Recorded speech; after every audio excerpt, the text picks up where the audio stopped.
The Jake Asman Show will begin shortly. Thanks to all these great Patreon members who help support the show. Get your super chats ready. Jake will be here in just a moment. If you love the New York Jets, this is the place to be.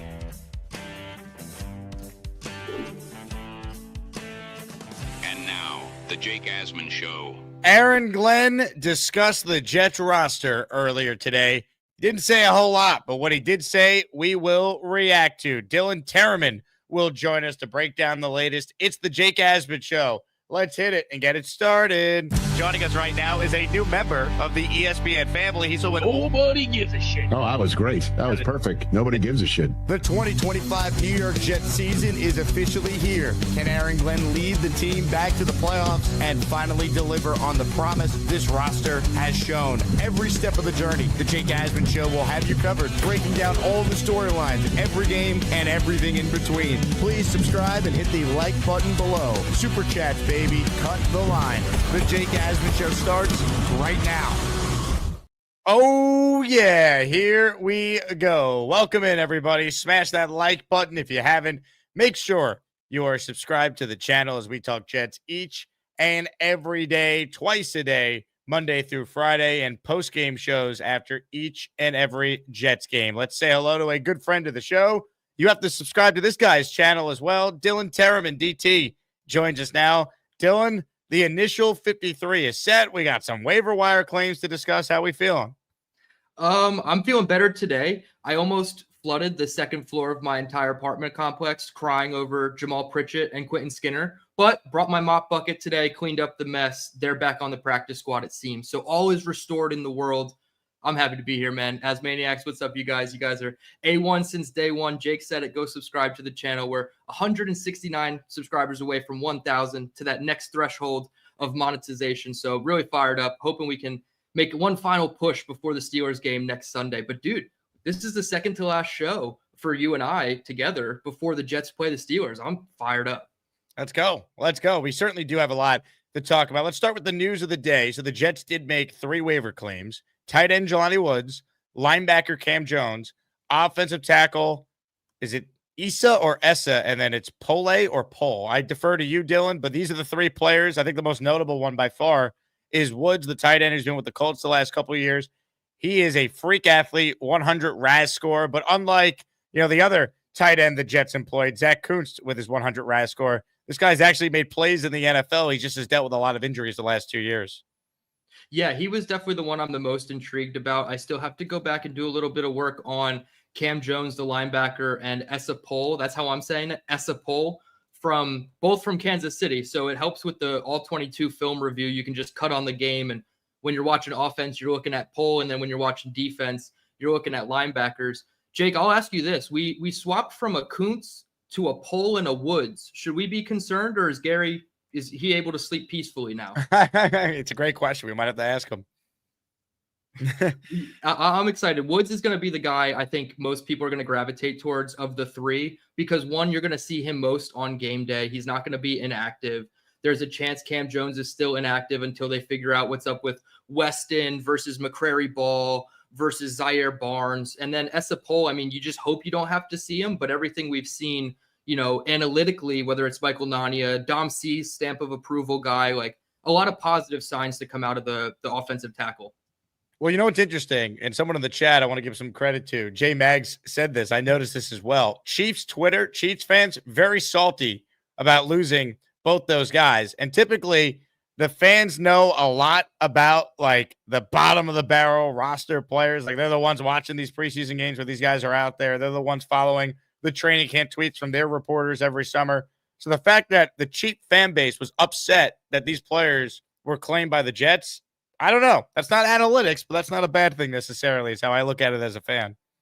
Yeah, we just got to hope that the trend of Kansas City Chiefs players that leave Kansas City and don't do anything, right? Mecole Hardman with the Jets and now the Packers practice squad, Derek Nottie, who ended up getting traded back. We got to hope they kind of break the trend, right? But there was a little bit of weird, I guess, messaging around Essa Pole. Was he claimed, or was he on the 53 for the Chiefs? And then it was weird today he was claimed, and everybody was surprised it wasn't bringing back to the Chiefs. It was the Jets that claimed him. So it does seem like if you're going off that barometer of are fans mad at this move, we saw it with Harrison Phillips, right? Vikings fans were like, why the hell did we get rid of this guy? He's a veteran leader. I understand they might like the depth behind him, but if the Chiefs fans are upset that we claimed this guy, I'm pretty happy about it. And, it's your 10th or 9th offensive lineman, so you can't really, get too worked up about it. But it's always good when the rival or the opposing fan bases hate the move that the Jets made, because that just means the Jets had a good value pick.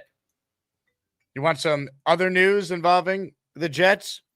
Malachi Corley was claimed by the Cleveland, or excuse me, he was not claimed. He went unclaimed, and then he chose to sign with the Cleveland Browns. So no one wanted Corley on waiver wire. So he's unsigned, and according to multiple sources, Corley is signing with the Cleveland Browns, and he will start on their practice squad. So that's how the mighty have fallen for Malachi Corley.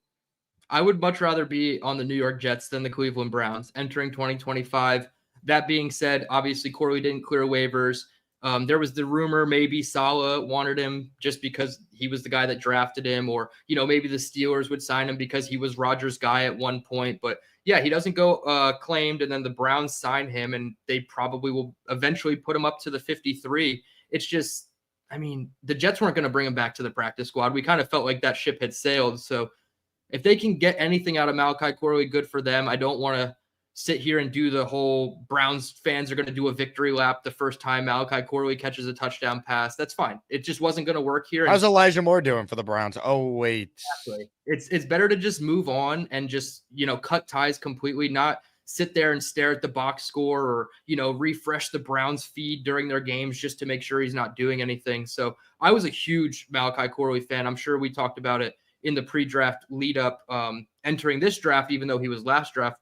Obviously, but yeah, it's an unfortunate situation, but you can't tie yourself down by it, right? Like the coaching staff made their choice, and it felt like they made their choice in April and May when it was just OTAs and no pads, right? He was always at the bottom of the depth chart, never was able to get up. So unfortunately for Corley, I think this is probably going to be a make or break for him in the entire NFL, right? If he's not good on the Browns, he's probably looking at an alternative league to try to hope to rekindle any type of flame to get him back into the NFL. Comments, questions, super chats. We'll cut the line. Dylan Tereman is with us here in his weekly spot. Ladies and gentlemen, how about an awesome giveaway on the day that the Jets waiver wire claims have processed?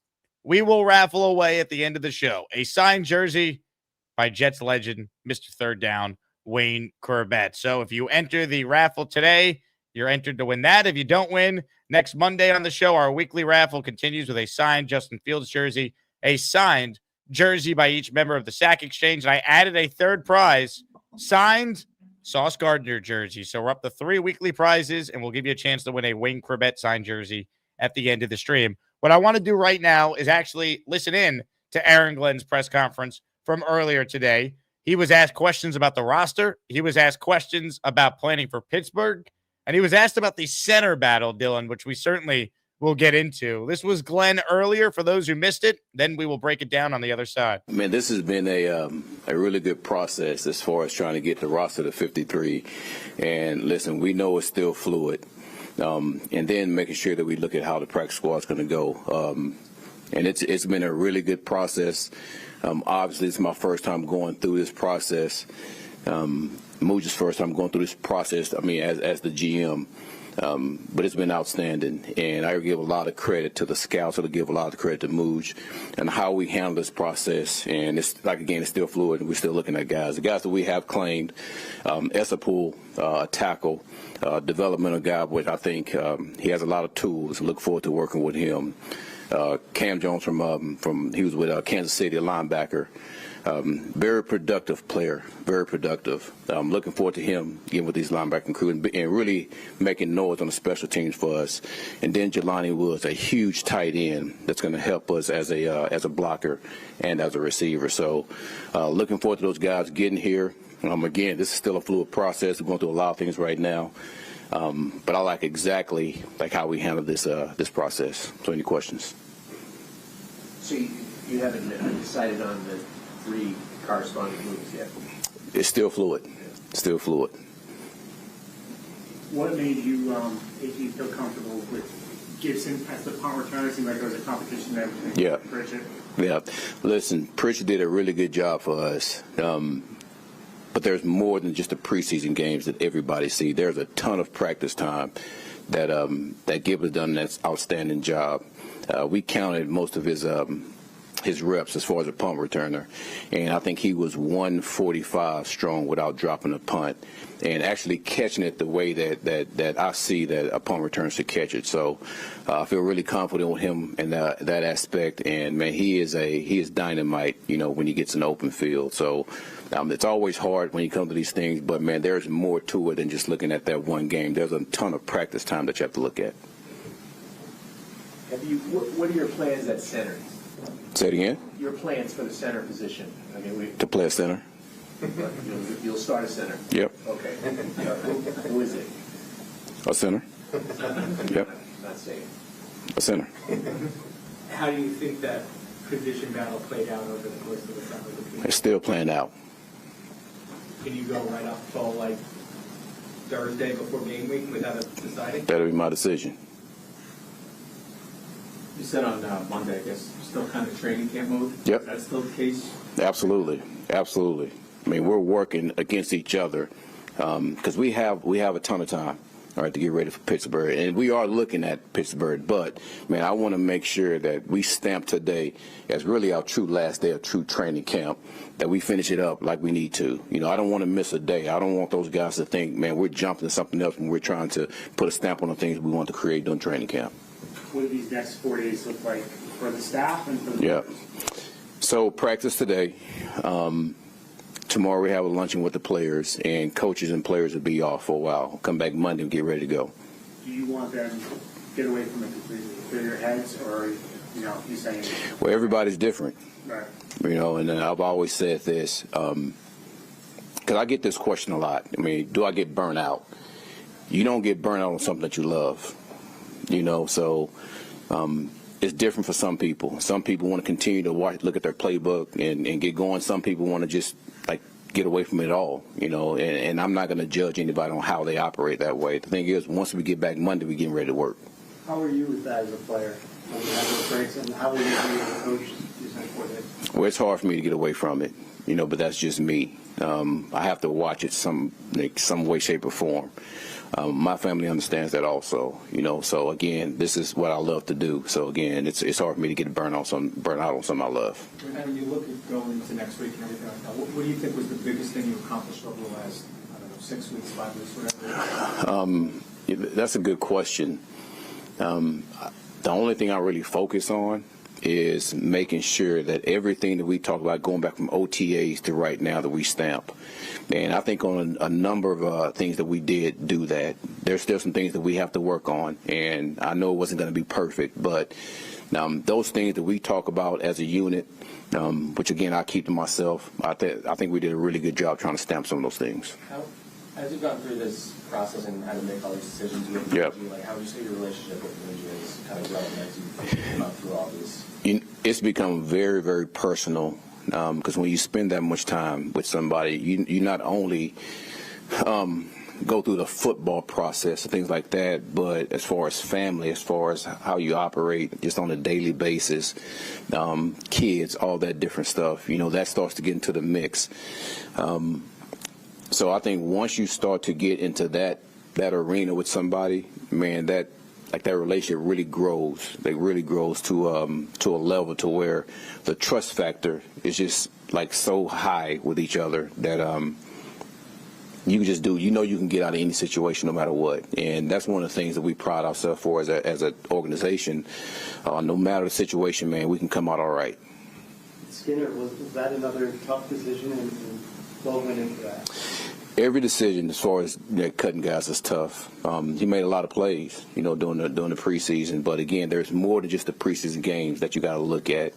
And listen, he deserves to be in this league, and I'm sure he's going to be in this league. So, but again, it was another tough decision.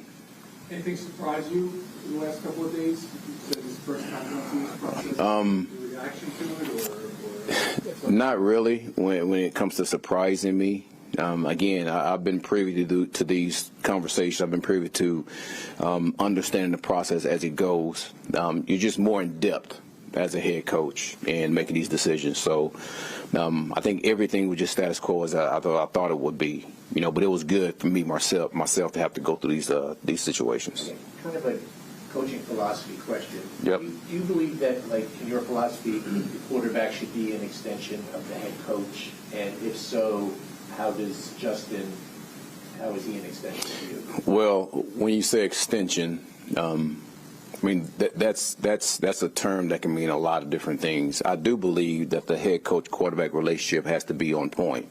I do believe that because you want to be wired a certain way as far as how you think the game should be going, especially in game management situations. You have to be on the same page. There's a number of coaches. Like, I don't know if Belichick and Brady, I don't know if he was an extension, but the thing is they understood each other. And to me, I think more into that aspect than anything else. So me and Justin talk every day. He's in my office, majority of days that he's here. Now, we make sure that relationship between me and him is on point. And we talk about football, like, constantly. And to me, that means a lot to me. And, we're going to continue to grow that way. A couple more. do you see him getting ready, getting into regular season mode for quarterback? Do I see him getting into regular season mode?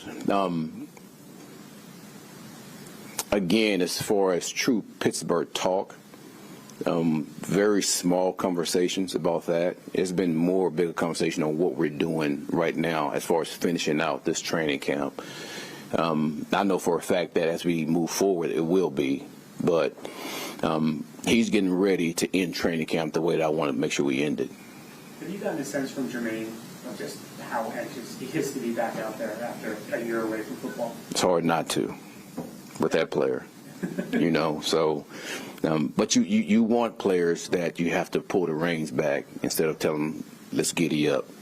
So he's been excited to get out there and get ready to go. And it's when you have a guy like that you have this season-ending injury, it kind of puts things in perspective of, man, just how quick this game could be gone, like, instantly. So with his personality and knowing he was out for a year, I mean, it's a no-brainer he's going to be ready to come back. You first noticed him at the Senior Bowl, right? Yep. What stood out to you then about him? Very violent. I love his size. I love his length.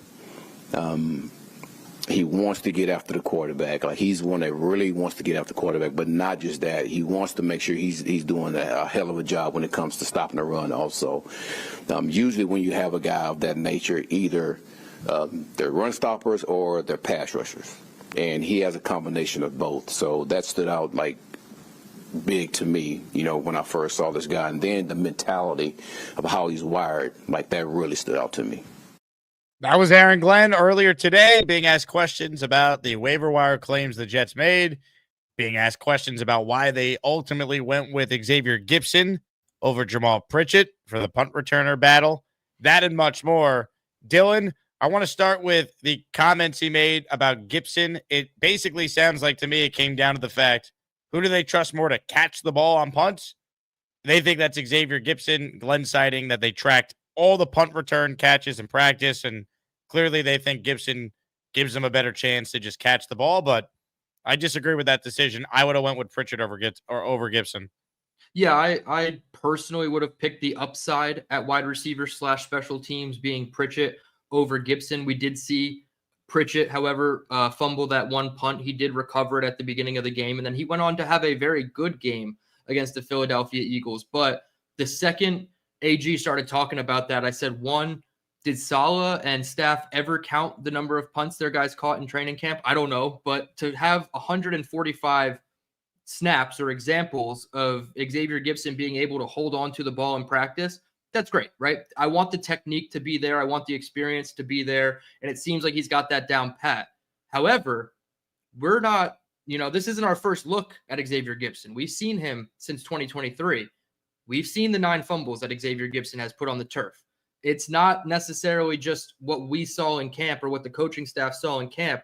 It's the whole picture of Xavier Gibson, where the stock has been just dramatically plummeting since that Buffalo Bills game, in my opinion. So I love the fact that he has good technique when catching it. I love that he didn't fumble on 145 punt opportunities during camp. If that doesn't translate over, Jake, he's going to be the first person that I'm trying to cut, right? He's going to be on the shortest leash because they have a guy in Pritchett who they have 3 uses of the practice squad elevation, right?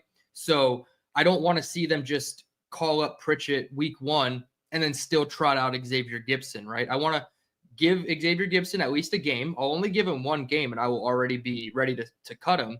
But then you have to start looking at other options. So if he can continue doing well in camp, that's great.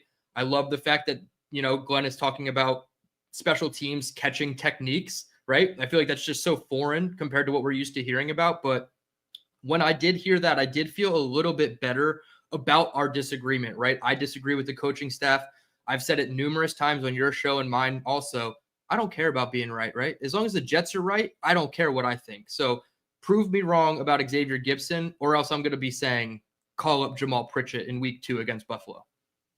Comments, questions, super chats, cut the line. If you're tuned in late, we're giving away a signed Wayne Corbett jersey at the end of the show. A couple membership shout outs. Marvelous is the first to enter the raffle. He gifted 1. The Lupman gifted another. And Jess gifted 1 as well. We're playing to win a Corbett signed jersey. Hello?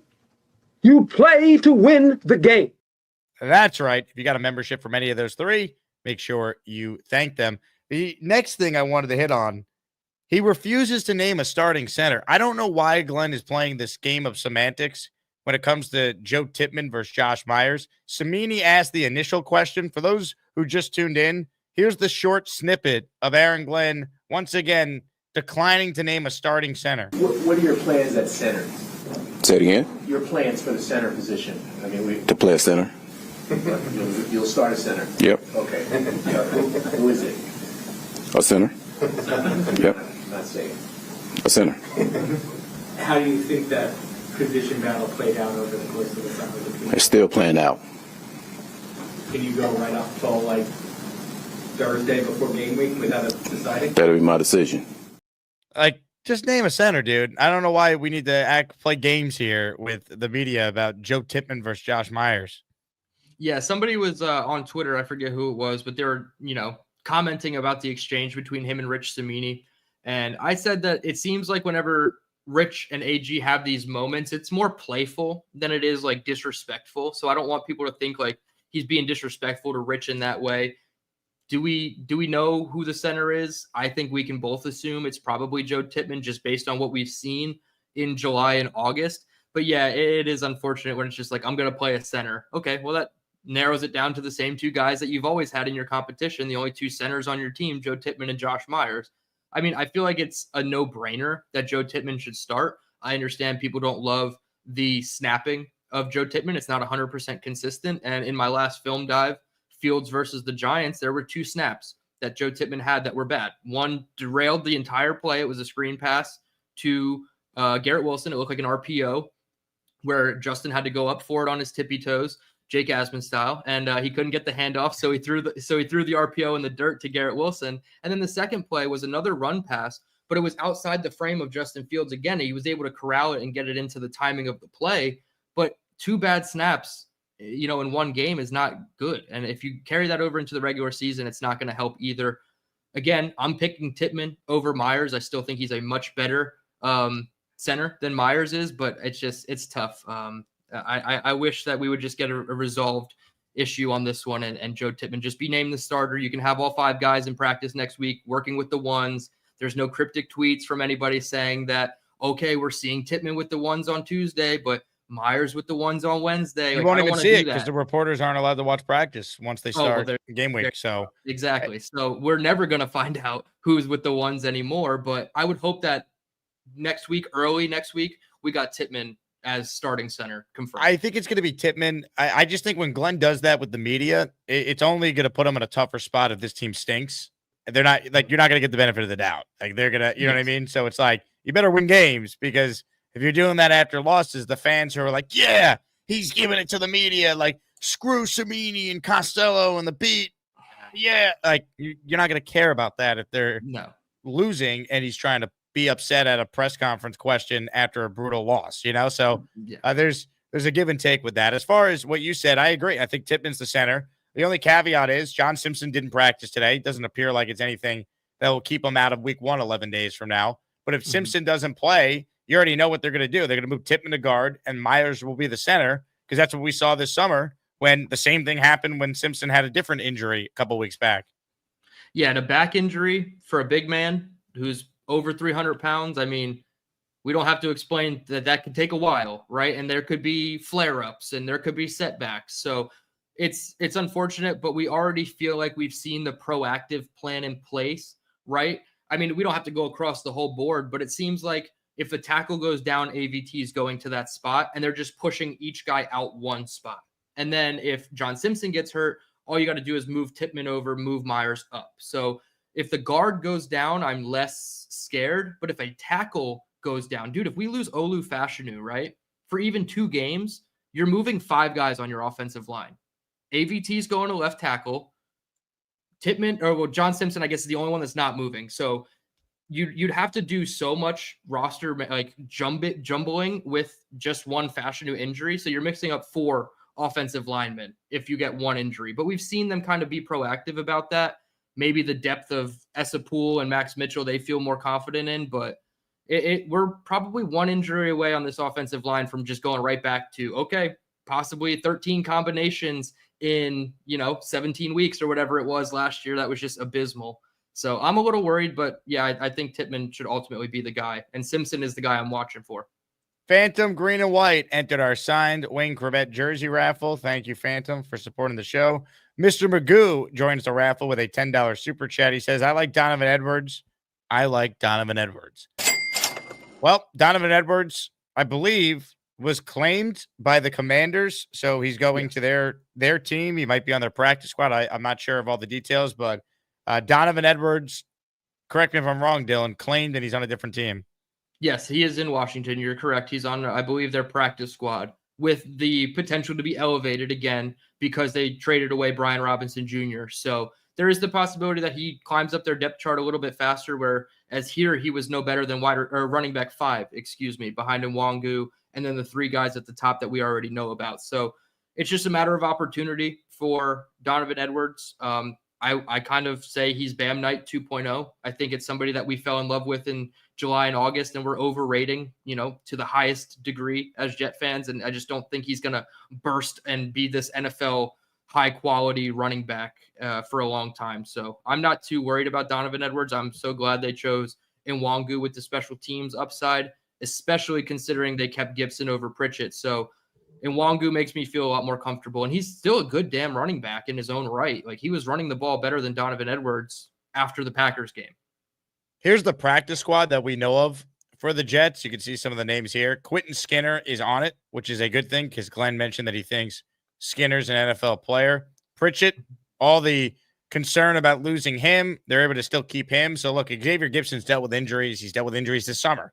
So, one injury to Xavier Gibson, Jamal Pritchard will get his chance. They got Eric Watts, Peyton Page, who was an undrafted free agent, and Robbie Sabo's crowning jewel, Brady Cook, is on the practice squad. So, he could be the emergency quarterback week 1 if Tyrod's not healthy.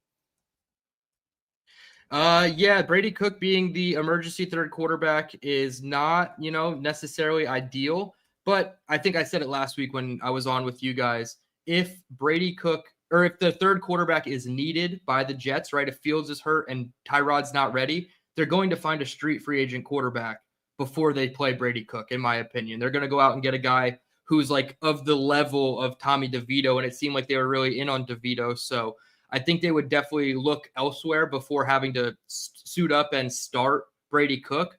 But, I mean, I felt like after the last 2 preseason games, Brady Cook deserved to be back on the practice squad. Harrison Mevis, backup kicker on the practice squad in case Nick Folk gets hurt or is washed. Like seeing that. Jordan Clark and Dean Clark, both on the practice squad. And then I think we might be missing like a name or two from this initial tweet from Zach. I know your depth chart you sent me, Dylan. Good luck to everyone out there who's not on a giant desktop or watching on a computer, but you could highlight anyone we might be missing looking at the chart here. Am I missing anybody? Yeah, I think I'm missing one person. I didn't put Esapole on the list, and I also didn't add Cam Jones. So I added Jelani Woods, but not the other two free agents. But everybody else is pretty much accurate as of, when we started the recording of this show. So blue is practice squad, red is IR, and then red with the white lettering, and Cowart needs to be switched to the white lettering. I was not given bad information, but I just assumed he was designated to return. If it's red with white lettering, that means that player's out for the year. So it's Rashad Weaver, Byron Cowart, and Chris Boyd are your three IR candidates who are out for the year. And then Irv Charles is technically on the PUP, but he's out for the season. And somebody asked about Bump Cooper. He is waived with an injury settlement, as well as Jarius Monroe. So if those guys revert back, they're still out for the year with injury, which is unfortunate because I really wanted to see Monroe be healthy and active this year. But 2 injuries against the Eagles, and it kind of killed him. I don't know what happened to Jake's stream, but all of a sudden I'm looking. I was waiting to see if you were going to react. I was waiting to see if you were going to react to the beast mode. I wanted to finish my thought, and then I'm like, okay, did Jake accidentally throw this up and get booted out of StreamYard? I'm like, okay, I'm okay. I get distracted easy, but I was getting hacked. Like what happened yesterday was happening again. Joining us right now is a new member of the ESPN family. He's also an Nobody gives a shit. Hold on. I'm having some glitches here, Rich. Oh, that was great. That was perfect. Nobody gives a shit. That was tough. Anyway. Your eyes when, I got some glitching going on. That was hilarious. Rich is a champ too, by the way. I love Rich, and I've loved Rich beside just being a Jets fan. I've always loved, he's such a great football voice.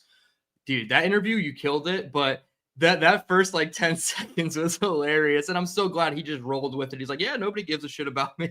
Yeah, then we restarted, edited it out. The ESPN New York audience had no idea any of that even happened. Let's see. A couple super chats here that I want to ask you specifically about the comments Eric Glenn was making in regards to Jermaine Johnson and Justin Fields. We'll get to all that. But first, this one's from Bo, who says, I think that's AG's first real mistake. It doesn't instill confidence in your starting center, playing games in the media, staple the position, adjust. I feel like Joe Tippmann, he'll get better from this competition he was in all summer. But I feel like at this point, everyone kind of knows he's the center. I'd be shocked if he's not the starting center. So I tend to agree, Bo. I think Glenn should just name him the center, and let's go with our starting offensive line. We all know anyway. For sure. And I do think there's another layer of it. What AG's messaging is to the public and to the media isn't necessarily what his messaging is to each individual guy at a positional battle, right? I'm not saying he went in and told Tippmann, hey, this is your job to lose. And then he told Myers, hey, go steal this job from Tippmann. I'm sure he wants to keep it as close to a competition as possible, but we will know. They know, at least Tippmann knows based on his usage, he's probably the first guy, right? And Josh Myers also probably knows based on his usage that he's the second guy. So who gets more time with the ones? Who started all the games at center during the preseason for the Jets when the starters were out there? It was Tippmann. Obviously, Myers didn't even play the third game, and they sat a ton of ones and twos. So I think it was Fornadell was the center in week 3 against the Eagles. But I feel like the internal messaging is slightly different than what the public perception is about this position battle. And I feel like the guys know where they are too. Josh Myers isn't going to be led along to oh yeah, Josh, you're killing it. You're going to be our guy come regular season if that's not really the case. So I'm not worried about what AG tells Samini, Kaz, Hughes, and Rosenblatt. But when we get to week 1, if they're doing Tippmann gets a series, Myers gets a series, then sure, we can have that discussion. But I think it's more competitive edge than anything else with AG right now. Great comment from MC, who says, Dylan, you know what your goatee will look like in 25 years watching Aaron Glenn. Dude, I will be honored if my goatee has that much juice in it, right? It was a very white beard, and hopefully it's not as gray as AG's, but I got 24 years to really grow this puppy out. Maybe it'll look like Papa Jet in 24 years. Who knows? I can't do the sideburn to chin connection. There's just nothing going on there. So Oh yeah, that thing looks tremendous. Yeah, it's a great beard he's got. Shout out to Connor Long, by the way. He's on vacation with his family in Italy, so you can see his super chat is popping up in like European money signs here. I guess it's the euro, or is the euro, right? Yeah, that sounds right. He says you ask Woods that every in, time, and you confuse me. Woods in, Ruckert out. Shout out as maniacs. Look, I'm glad Woods was brought in. I don't know if Ruckert's going to be released though. It could very well be a different position group. Now the Jets have to clear 3 players because they claimed 3 players. So Dylan, project what you think or which players you think are the ones that could be released to make room for the 3 players the Jets claimed. I'm going to say Essapol takes Marquise Hayes' spot because you have Max Mitchell who can give you guard flexibility in that spot. And then Essapol is, Max would still be your starting left tackle if something happened to Fashanu unless they moved AVT there. So I would say Essapol takes Marquise Hayes' spot. I would say Cam Jones, even though he's mostly a special teams guy, he did play a little bit of Will Backer in the preseason. So I would say that's Marcelino McCrary Ball's role right now. And then he might not be safe when Jamarcus Weston comes back from IR because they seem to be really in love with him. So I'd go McCrary Ball, swapped for Cam Jones. And then I honestly think they're going to keep Jeremy Ruckert. The more I think about it, he was at practice today. All the tight ends were at the practice today, including Ruckert. So I feel like they're going to keep 5 for now, including Beck, for as long as they can. And maybe they take from a different position. It's really hard to find, do they take Braden McGregor away from the edge room and put a guy like Jelani Woods? But I guess if you're going a 1-for-1 at the position, you just got to hope it's Jeremy Ruckert, right? I mean, what has he done that Jelani Woods can't do for you other than stay healthy? I think Ruckert's, health has been a positive, but that's nothing if you can't produce. If you're watching live right now, click the like button. That's the thumbs up button down below. We're talking to the Dylan Tereman, reacting to the news of the day, the 3 waiver claims by the Jets, comments made by Aaron Glenn about the roster. Super chat here from Tyler. He cuts the line. Would you trade for Jacoby Myers, true wide receiver 2? Yes. The Buffalo Jet fan stat of the day is you'd have to go back 33 NFL games to get 4 drops out of Jacoby Myers. And Alan Lazard gave you that in 1 game last year. So that stat alone makes me want to pursue Jacoby Myers, but it looks like he wants to be at least a $20 million wide receiver. So do the Jets want to give up probably the most capital for a wide receiver? I think he'd cost more than Alec Pierce. I think he'd cost way more than Romeo Dobbs or any of the other names we've kind of floated around. So I think it costs the most draft capital to get Jacoby Myers, and it's probably going to cost you the most financial cap dollars to keep Jacoby Myers on the team long term. So with that, I would say they probably don't do it, but I personally would kick the tires and try to, work out as best a deal I could to try to get Jacoby Myers. If they want a 4, I don't know, man. Maybe a future 4. It's hard because we don't have a 3rd round pick this upcoming draft. So I don't want to go have a 1 and a 2 and then jump all the way to the 5th round where we have a couple of like later day 3 picks. But yeah, I would say personally, yes. For the Jets, I don't think they do it. Peter Castro in the house. Jake, my eyes don't lie. Pritchard's better by far. Dumb choice. Peter Castro's eyes don't lie. Well, what about his hips, Dylan? If Peter's not on a bike, his hips probably don't lie. It gets a little wonky on the bike, but oh shit. I was chatting back and forth with Peter during Nick's show, and I said, is it really the wrong move that they kept Gibson and got Pritchett back on the practice squad? Now, if they kept Gibson and Pritchett got claimed and he's no longer able to be brought back on the practice squad, then yes, I think you've completely fumbled that spot, that position battle, right? I would always take the upside, and they felt like Pritchett was going to sneak through. He did sneak through, so he gets back to the practice squad. Now you have both, right? So I feel like they handled the situation well, and it was a smart roster management decision because you can always cut ties with Xavier Gibson down the line and keep Jamal Pritchett for the long term. If they cut Pritchett and he got claimed, now you're stuck with Xavier Gibson no matter what. So I would honestly argue to Peter that it's the smart move was keeping Gibson and letting Pritchett come back to the practice squad. Ooh, we actually have real breaking news here involving what we're talking about, how to make room for these guys on the roster. Let's hit Breaking sports news on the Jake Asman Show. The New York Jets are releasing Tyler Johnson to make room for at least one of these players they added today. So Tyler Johnson, see ya. Yep. What do you make? What do you make of this? Go ahead. That to me says Jelani Woods. They're going bully ball up front. They want a package of tight ends. I thought they really liked Tyler Johnson. Another thing I'll say is that stock up on Arian Smith, right? If you have Arian Smith stock, hold on to it because he's probably getting bumped up the depth chart. I don't know if they have plans to, finesse Tyler Johnson maybe back to the practice squad, but this to me says that they know their identity is running the football, and to have one extra tight end and one less wide receiver, you accomplish that and you can play more bully ball. Wow. So let's take a look at the wide receiver depth chart now then, right? So you have Garrett Wilson. After that, Josh Reynolds, Arian Smith, Alan Lazard, Xavier Gibson. That's the entire room right now. Yep, just 5. I mean, this team is going to run the hell out of the football. And we're going to see, we talked about 12 personnel, which is 2 tight ends, 1 running back. I think we see 13 personnel a lot, especially week 1. 3 tight ends out there, Dylan. Maybe it's Beck, Woods, and it's, Mason Taylor as like the look they want out there. Fullback / tight end with 2 other tight ends. We're going to see smash mouth football, I think, especially early, because that's going to be their plan to try and beat Pittsburgh. Yeah, I'm not doing anything differently with Beck. I'm still deploying him the way that I would. Jelani, I would say, is probably more of a pass catcher, like closer to the Stone Smarts of the world than, the Jeremy Ruckerts, who's probably more of a blocker. But yeah, dude, 13 personnel.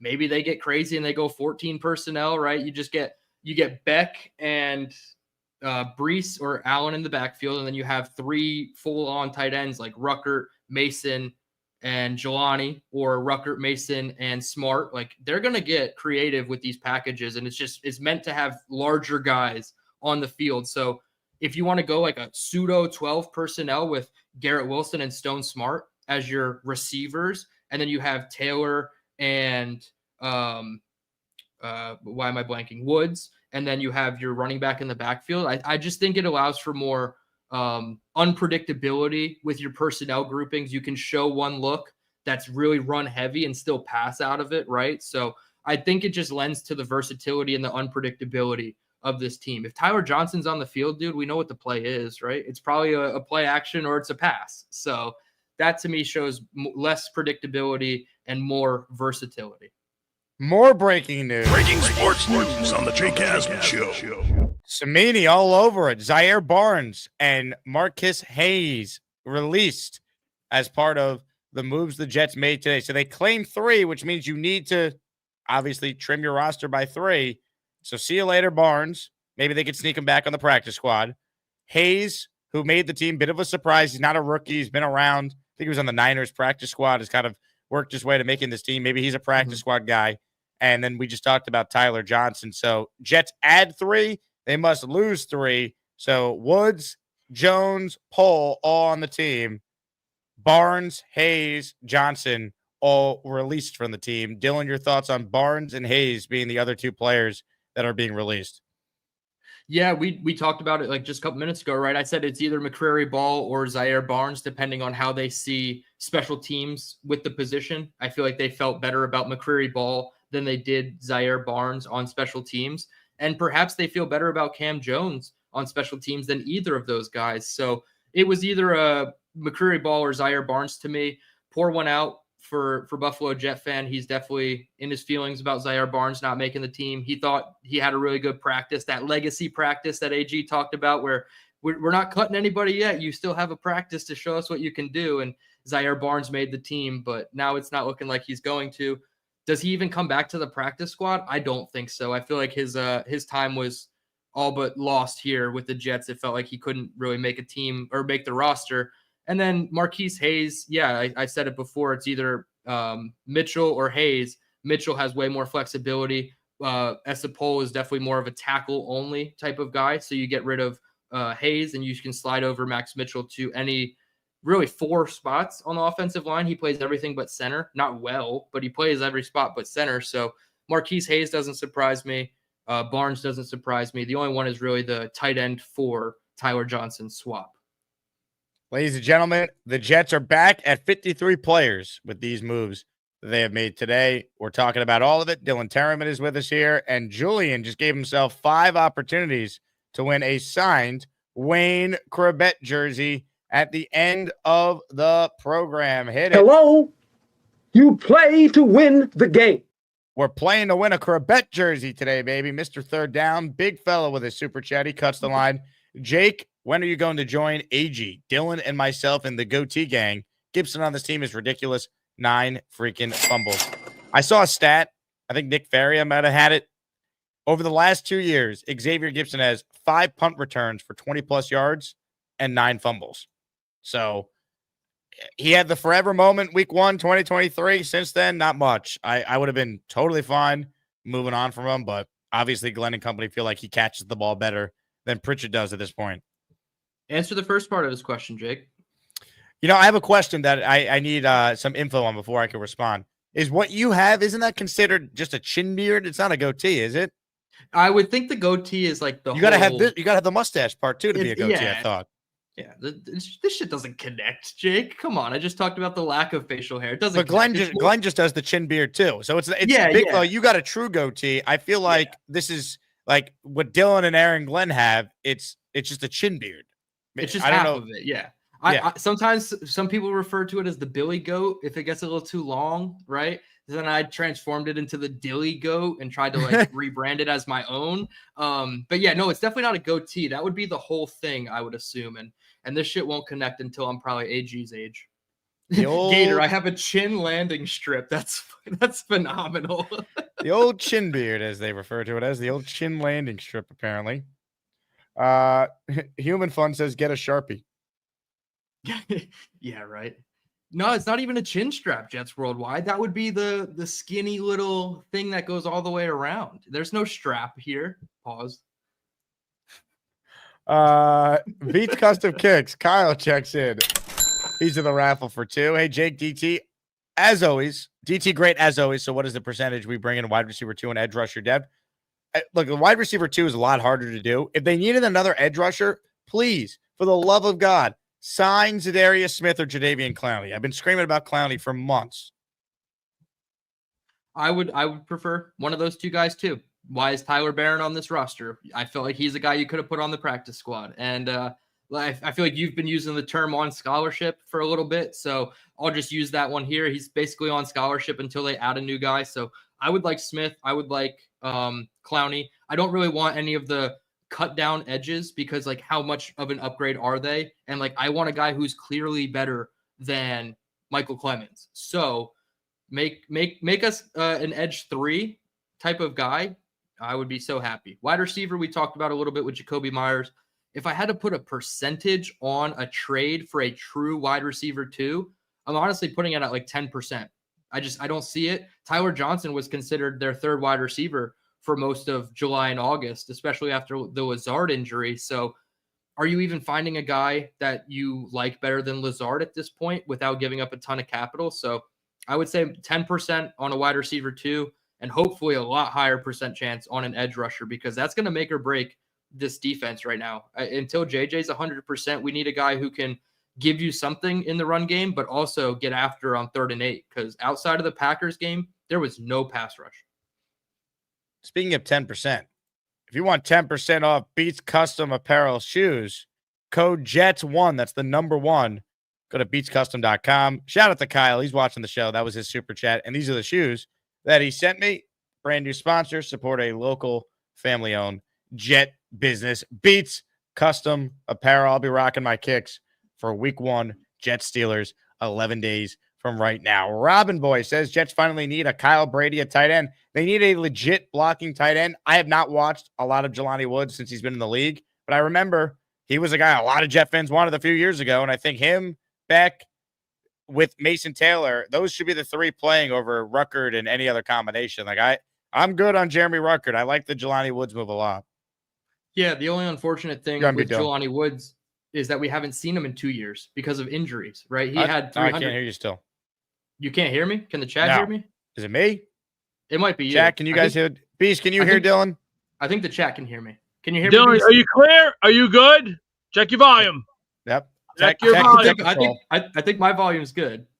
Okay, they good. Can hear me. They're saying it's you, Jake. Proceed.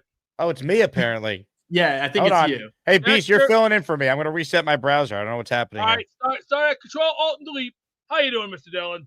I'm doing well, I do see Beast. some flaws in the team here. There's only several things I'm going to say. 1, softball season's over. 2, put your phones away. Get ready for the ride of your life. Softball season's over. It's time to start hitting back. That means we're going to hit teams. Wham! Just like that. Forearm to the face. Knock them on their ass. We're not playing games anymore, girls. It's showtime. Yeah. That means no more crying, no more whining, no more bitching, no more pissing, no more moaning. Get your pants on, get your boots laced up and tighten up nicely because this year, showtime has come to the door. We got the guns. We got the right ammunition. Now it's time. Nobody gives a shit. Testing. I hear you. Can you hear I got me? you. All right, we're good. All right. I don't know what happened. I forget your question. Beast does this to me often where he just throws me and my brain just goes awry. But thank you for doing the one thing that I was hoping wouldn't happen today. Me and Beast stuck on stream. Come on, you guys have a great relationship. I didn't know he's a softball guy. I didn't take him to be a softball guy. Oh, field hockey Beast is a man's as well. man. So softball, anything with the word soft in it, I didn't think would be a Beast's alley. Gator says Beast is a national disaster. Oh, Beast, shit! what are your thoughts, Beast? Are you seriously? Are you insane? I am not a national disaster. The only national disaster that I am are these muscles right here. These are my guns. These are a real natural disaster. Read them and weep. Hey, Beast, give us the Aaron Rodgers tackle that Quinn Williams is going to put on him 11 days from now. Hey, first move your mic that's not plugged in and continues to serve no purpose. Hold the train, girl. Break. Let's go. Don't even move. Example, look at Rodgers right here. Sure, he looked like he pissed his pants, but you know what comes next? Well, after he's done pissing his pants, wham! That's what happens to him. Week 1, flat on his back, and he's gonna look nice and flat. Just Good stuff, Beast. I think I was asking you just about like the tight end usage, 13 personnel, Woods, Mason Taylor's the starter, obviously, and then Andrew Beck. Because I don't want to see Ruckert out there. Please tell me we're not going to see a lot of Ruckert week 1. I mean, I thought the hope was going to be Ruckert would be cut and then back to the practice squad. And then, we'd still have to deal with him, but in a much lesser capacity. It seems like, dude, they want to go heavy with 4 tight ends and a fullback in Andrew Beck. So this is going to be a crazy offense week 1. People are going to hate it, Jake. People are going to hate it. And I tweeted this out after I did my film review of the Giants game. I was like, boring doesn't necessarily mean bad, right? We can have a very boring offense to a degree and it still work, right? I don't care if you run 9 times on a 14-play drive, if you cap it off with a touchdown. I don't give a shit. How you get there doesn't matter to me. I'm not here for individual production stats. I'm not here for trying to get Garrett Wilson 150 targets and 1,200 yards. I'm not here to get Breece Hall 1,000 yards in a contract year. I'm just here to win football games, achieve and acquire first downs until you reach that little box that says Jets in it, and that's called the end zone, something we're not familiar with. And that's how you win games, is getting into the end zone more than the other team. But controlling the clock, first downs. Jake, they ran the ball 40 times against the Packers. They ran the ball 33 times against the Giants. And then they ran the ball 28 times against the Philadelphia Eagles. That's like an average of 32 times a game. If you run the ball 32 times a game and you have 70 plays, you're 50-50 offense. You're a very good offense from a balanced perspective. You're unpredictable. Tanner Engstrand can show a run look and pass out of it. He can show a pass look and run out of it. I don't know. I'm a big fan of this whole let's move to the run, the ground and pound. Let's just bully you at the line of scrimmage. They kept 20 offensive and defensive linemen. So I'm very happy with that part of the roster building portion. But everything screams, we're going to run the ball down your throat and you better stop us, which is how you beat the Pittsburgh Steelers in week 1, right? You have 2 really good edge rushers. Obviously, they have Cam Hayward up the middle, but if you can just run at one of those edge guys and you have a tight end in to block and chip him, and then you get Beck, coming out of the backfield as a lead blocker to that side, you mitigate a pass rush real quick with a very good run game. So I love the versatility. I love the bully ball. I don't need the Rodgers second leading attempts in the NFL anymore. I don't need that with my team. It's not Madden. This is NFL. And it seems like we're trending back towards a very run heavy NFL, right? Patrick Mahomes in 2019 or 2018 threw 50 touchdowns. Ever since then, Jake, linebackers have gotten smaller. They've gotten faster. They're more sideline to sideline. So you know what that means? Braylon Allen up the middle. I don't know if you saw the clip of I forget. I think it's the Pivot podcast. They're talking about running backs in like the early 2000s. They're like, we played Derrick Henry every week, like Jamal Lewis, all those types of guys that were in the early 2000s that just ran over defenses. That's Braylon Allen, dude. He's 240 pounds. But now the linebackers are so much lighter. The defensive edges are more toward the pass than setting the edge in the run. Let's bully ball this to the top.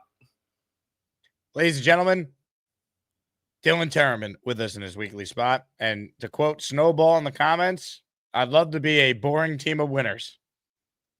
100%. Let's win games. That's what it's all about. A couple super chats here. Then a tweet from Samini I want your opinion on. Big Country. What's up, Big Country? Worried about Garrett Wilson. So now he's going to be double teamed all year and will make it harder for him to get yards. Dylan, looks like you fell down and scratched your chin. LOL. As far as his first point, then you could address his second point here. Look, I mean, Garrett has proven the ability to get open against anyone. He's played in way worse situations and still put up over 1,000 yards. They're going to use him in different ways. He's going to be used in motion a lot, and they're going to try and get him free releases off the line of scrimmage. But there's going to be moments where I'm sure he's frustrated because he's the only one that can win, and he's going to be facing a lot of double teams. So, look, I think they're a receiver short. That remains the case even after some of the moves they made the last 24 hours. Yeah, they can double Garrett all they want. You're going to have to stop, and it's not a scary offense by any means, but Josh Reynolds, Breece Hall, not Braylon Allen, Arian Smith. Like, if you want to prioritize doubling Garrett, that's okay. I believe in Tanner Angstrand to scheme the other guys open outside of Garrett, but Garrett is still going to get his. On that off chance that they don't double team Garrett, the ball's probably going his way. So, the game plan is probably going to be double Garrett Wilson. The Steelers are probably going to double Garrett Wilson, right? They're going to put, you would assume, Jalen Ramsey, son of Garrett Wilson, against him. And then they're probably going to double Garrett with somebody over the top of Jalen Ramsey so that he doesn't get completely sunned like Garrett did to him when Ramsey was in Miami. So I'm not worried about the double team of Garrett Wilson, because if they want to go a too high look and bracket, you're running the ball. You're running against too high looks where there's 6 men in the box, whether it's Breece or Braylon. So I don't necessarily put too much stock. Like, you can't double a guy 100% of the time and think it's going to be successful, right? Other guys are going to have to eat, and I think they'll step up. As far as falling down and scratching my chin, this is very dark looking. Like, I love that my chin is a topic of conversation, but I actually have a scar underneath my chin that I don't like to show. So there is a cut on my chin, but it's just covered. Who is going to be the first person in the YouTube comment section on the show to have Dylan Tereman's chin as their username? Dude, Gator said I have 3 eyebrows, so it's going to be like Dylan's third eyebrow or Dylan's landing strip, or somebody's going to be the Dilly Goat. Somebody's going to be the Dilly Goat in the chat. I'm sure there's plenty of you guys out there that are quick with it. So I love that the facial hair is a topic of conversation. Henny in the house. Gibson needs to run one back week 1 and all will be forgiven. A win week 1 will give the team confidence going into week 2, I believe. Hashtag Henny on deck.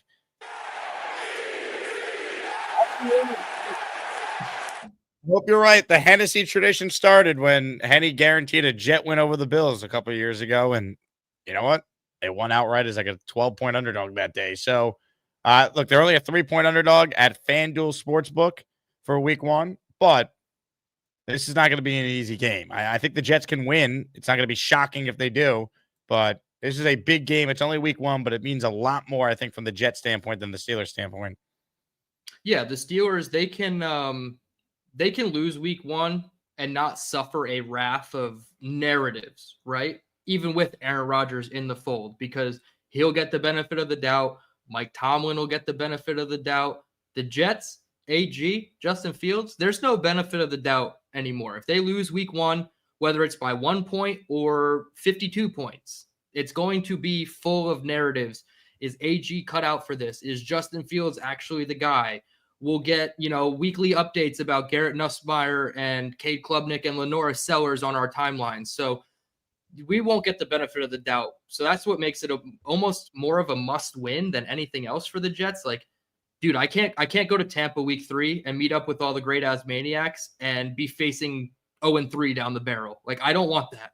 If we got to win week 1 against Pittsburgh, you either take your lumps against Buffalo or you stay competitive and you lose a little bit at the end to Buffalo. But you can't go 0-2 going into Tampa with the whole entire season on the line with all the Asmaniacs in attendance. I feel like it's not going to be a hot start for 0-3. And then AG comes under fire and it's like, oh, is he the guy for the job? Fields clearly wouldn't be the guy for the job. So yeah, it's definitely a lot harder for the Jets to come back from the narratives if they lose. There's a name involving your chin, but I can't read it. Yeah. You guys are fast, but come on. If you want to be on the screen, make it funny but appropriate, right? Yeah. What are we doing here? Right. Amateur hour. Beast, what do you think of that? I've been hearing rumors about this Jacoby guy. Get him. And present him with one of these. Fill in the amount. We'll take it. We got the Had nothing to do with what we were talking about. That might have been Beast's best take, to just hand Jacoby Myers a blank check. Like, is that where the $11.50 billion is going, Beast? This is something. Dylan, what I have in front of me here is something that I think you need to see immediately. All right. Okay. This is what it's going to look like when you go full Aaron Glenn in 25 years. You ready? Oh, no. Yeah. Hey, I'll take that. One, I don't have a lot of wrinkles, so I'm glad they didn't completely age out my face. They just aged the color of my facial hair. But hell yeah, man. If I look like this when I'm older, man, watch out. Keep your moms and wives and girlfriends at the house when DT's on the prowl. I think you look good. Ladies and gentlemen, I'm going to gift the membership shortly here. So if you want to be entered in the raffle, we only have 8 people, and I'm going to give 5 memberships, all right? I'm going to spend some big money on the Asmaniac community here. We're giving away a signed Wayne Corbett jersey, so I'm going to give 5 memberships. I'm going to do it in 10 seconds. If you want one, here's what you need to do. 1, hit the like button. 2, make sure that you are subscribed to the channel. And 3, make sure you have the settings turned on that you're eligible to receive a gifted membership. Let's get 5 people in the Asmaniac raffle right now. If you get a membership, you got a chance to win a signed Corbett jersey. I'm gifting the memberships in 5, 4, 3, 2, 1. Blast off, baby. Oh, yeah. Hello. You play to win the game. The following 5 people are now channel members, courtesy of yours truly, Jets Worldwide, Alex Santiago, Cy UYT, and Watchman. So they're all in the raffle. So there you go. 5 more entries for a chance to win a signed Wayne Corbett jersey at the end of the show. Turd Ferguson, hey now, he entered the Asmaniac raffle for 5. What a blessing. It is a blessing. Turd's 5 memberships went to Hold the Onions, 2 a.m. Burrito, Dylan's Chinbeard, Jetted Out, Willie D, and Hasco 420. That was fast. I love it. You guys are awesome. A1 since day one. Always have, always will be. We got a next caller on the line here. Let's go to Gary. Hey, Gary.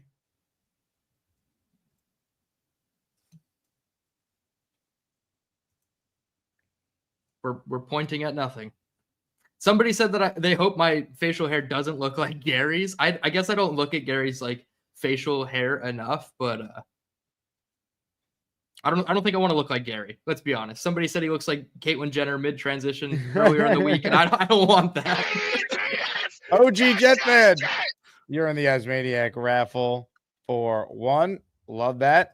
I just went to Gary real quick because I knew he was just sitting there. So I was like, you know what? Let's just do the show for as long as possible with him just sitting there. A little chair action. Nothing He'll like come it. back and be so surprised. At least he muted himself so we can't hear him yelling or the sound of the vacuum humming in the background. Do you think this is the best call Gary's ever had? Some of the women out there probably think so. I think he's making some really good points. Yeah, for sure. This might be up there for a Gary call. Hungry Hippo 666 says his poor wife is getting the point to get back in the kitchen. That's why he had to mute himself, because he's scolding his wife for going too far out of the realm of the kitchen. She took a couple steps too far. Now, Maze says that I don't have Beast do countdowns because Beast can't count. I'm going to disprove that right now. Beast, you're going to count the 10, and I'm going to gift the membership when you count from 10 to 1, and then I'll gift the membership when you get down to 1. Sound good? Are we ready, ladies and gentlemen? Yes. Begin. 10, 9, 8, 7, 6, 5, 4, 3, 2, 1. You're out. Bim boom boom bim boom bim boom boom ba bim boom ba bim boom ba bim boom boom bim boom bim boom boom ba. Your thoughts, Dylan? Why are we out? Like, the whole thing is, no, now you're in. Whoever got gifted the membership is now in. It's the opposite of out. They're in the raffle. So I don't know why Beast did all that. He did a phenomenal job counting. Proud of him for that. But then he said you're out. Luke Shapiro, you're a channel member, baby. Live it up. Wayne Corbett, signed jersey to one lucky Asmaniac at the end of the show. JR Jet says this is the only time I've ever agreed with Gary. Salient points by Gary. Oh, there he is. Yo. Hey, Gary. What's up? What's going on? How are you? Hanging in there. Were you there for? Was it there? Were you at this for a while? Were you on my station for a while? Amanda says, what a pleasant surprise for Gary to not be present when I called on. My wife just went to Costco. I had to bring some groceries in, and then I had to take a leak. I told you he was yelling at his wife, guys. Come on. I wasn't yelling at my wife. No. Hey, Gary, how do you feel about the nickname Cornrow Caitlin? Why Caitlin? Someone said that you're like, you're mid-transition Caitlyn Jenner. I look like Caitlyn Jenner. Yeah, right. It'd be Caitlin with a Y, but yeah. Extraordinary. Whatever. Yeah, that's fine. I just lost my train of thought. Yeah, you actually have a jet point for us? I did, and then Hayes and Barnes got cut. So I was gonna talk like that's kind of the back end of, and I understand that it's the back end of the roster, but it looked kind of really bad with those guys. And then like Clemens and Xavier Gibson, are their spots just like, are they just guaranteed? Like, was it never even an issue? Like, are those guys possibly better than we're giving them credit for? Like, those are NFL players and we're keeping those guys?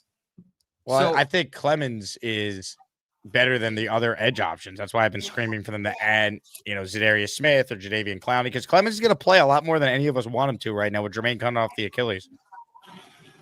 Yeah, I think Clemens and Buffalo Jet fans said maybe we're starting to underrate Michael Clemens, and I won't go that far. I think Michael Clemens is pretty fairly rated from what we've seen as a fan base.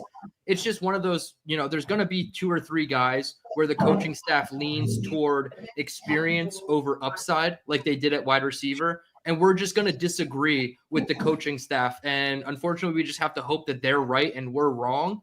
It's just, I feel like with positions like wide receiver and edge, maybe you do want to prioritize experience over upside, although upside is, the love, and everybody loves the unknown and the potential. But a lot of these guys were back on the practice squad anyway. So if you can keep the veteran and also put the young guy on the practice squad, you get first refusal. If somebody wants to put them on their active roster, then you can say, no, I want to put them on my active roster. And then you change the order of things. But Clemens, unfortunately, was probably always a lock. And the way that Glenn and Wilkes talked about him this offseason, his passion and all of this, like he can play against the run, things we don't agree with. But unfortunately, that's just where we're at. And it's something that we'll be the first ones to say, I told you so. But we will be the last ones to say, damn, I was wrong on that one, if they're good. Right? No, I'm a Jet fan. I want to be. Exactly. Those are both Texans. I want them to be good. I want him to be the best the best run stopping DN in football. Like, I hope he is. But like I tried to be his biggest fan. I used to call him last year on Jake's show and try to defend him. Like, he sucks. I'm like, yeah, he kind of sucks. You guys are kind of right. And Gibson is like my favorite Jet on the team. I love Xavier Gibson. I love where he came from. I want to root for him. But he's not any good as a receiver, and he can't catch and he's no good as a punt returner. Like, he can't hold on to the ball. I love the guy. I want him to be great. Personally, I love his story. He's from Dallas. All right, little guy. Didn't get recruited, walked on to Stephen F. Austin, somehow ended up on the Jets, scores a punt return touchdown the first week of the season to win the game. Are you kidding me? I love that guy. Yeah. He's not any good, though. He's not any good. Did you hear what AG said about him, though, in his press conference today as to why he picked him over Pritchett? I heard bits and pieces of it. There were 145 punt opportunities for Xavier Gibson during training camp at practice, and he had great technique and didn't fumble any of the 145 punt returns. So you couple that with the fact that Pritchett dropped his first punt return attempt against the Eagles, and maybe they just like the technique and everything that Xavier Gibson is doing. We've seen the 9 fumbles. AG hasn't seen the 9 fumbles in person, right? He's only seen them on tape. But to have 145 banked reps of good technique at the punt return position, that's probably more punt returns than Jamal Pritchett's caught in his entire career. So I don't want to sound homerish or like I'm just accepting what the coaching staff says, but there's reasons to believe the guys that watch these guys every day. I'm all the way in South Carolina. I didn't attend a single training camp practice. Maybe my thoughts would be different if I saw Gibson catch 7 punts in a practice and be perfect, right? But this is just one I have to default to the coaching staff, but I will definitely say I want them to be right versus me being right. I don't care about me being right. You're not a homer, Dylan. You're the dilly goat. No, here we go. There you go. It's up already. We got to change the spelling. We got to put D-Y-L. I'm not D-I-L. I'm D-Y-L. It sounds stupid, but D-Y-L-L-Y. That is the that brings me to my next point. I love the answers that AG gives to every question. Like he's good at this. He's really smart and he's good at answering these questions. But when he says you don't get burnt out when it's something that you love. Boy, I hope that's true, because I spend 14, 15 hours a day on boxing 6 days a week, 14, 15, for the last 15 years. Oh, I'm burnt out. Like, I want to talk about anything else. Like, I want to come in here and talk with Jay. I want to talk about the Brooklyn Nets. Like, I want to talk about anything other than boxing for 5 minutes. Like, I'm so burnt out. I hope Aaron Glenn really means that, because if he could really do this, how many hours a day do you think an NFL coach works? 15, 16, like all of them? Right? Like, if he really means that, if he's like Kobe Bryant or Tom Brady, when this is an obsession with him, that's a really good. I mean, it's not good for his wife, it's not good for his personal life, but it's like Andy Reid. It's a really good thing for the fan base. If he really means that he never gets burned out on football, that's a really, really good thing for the fan base. I hope that's true.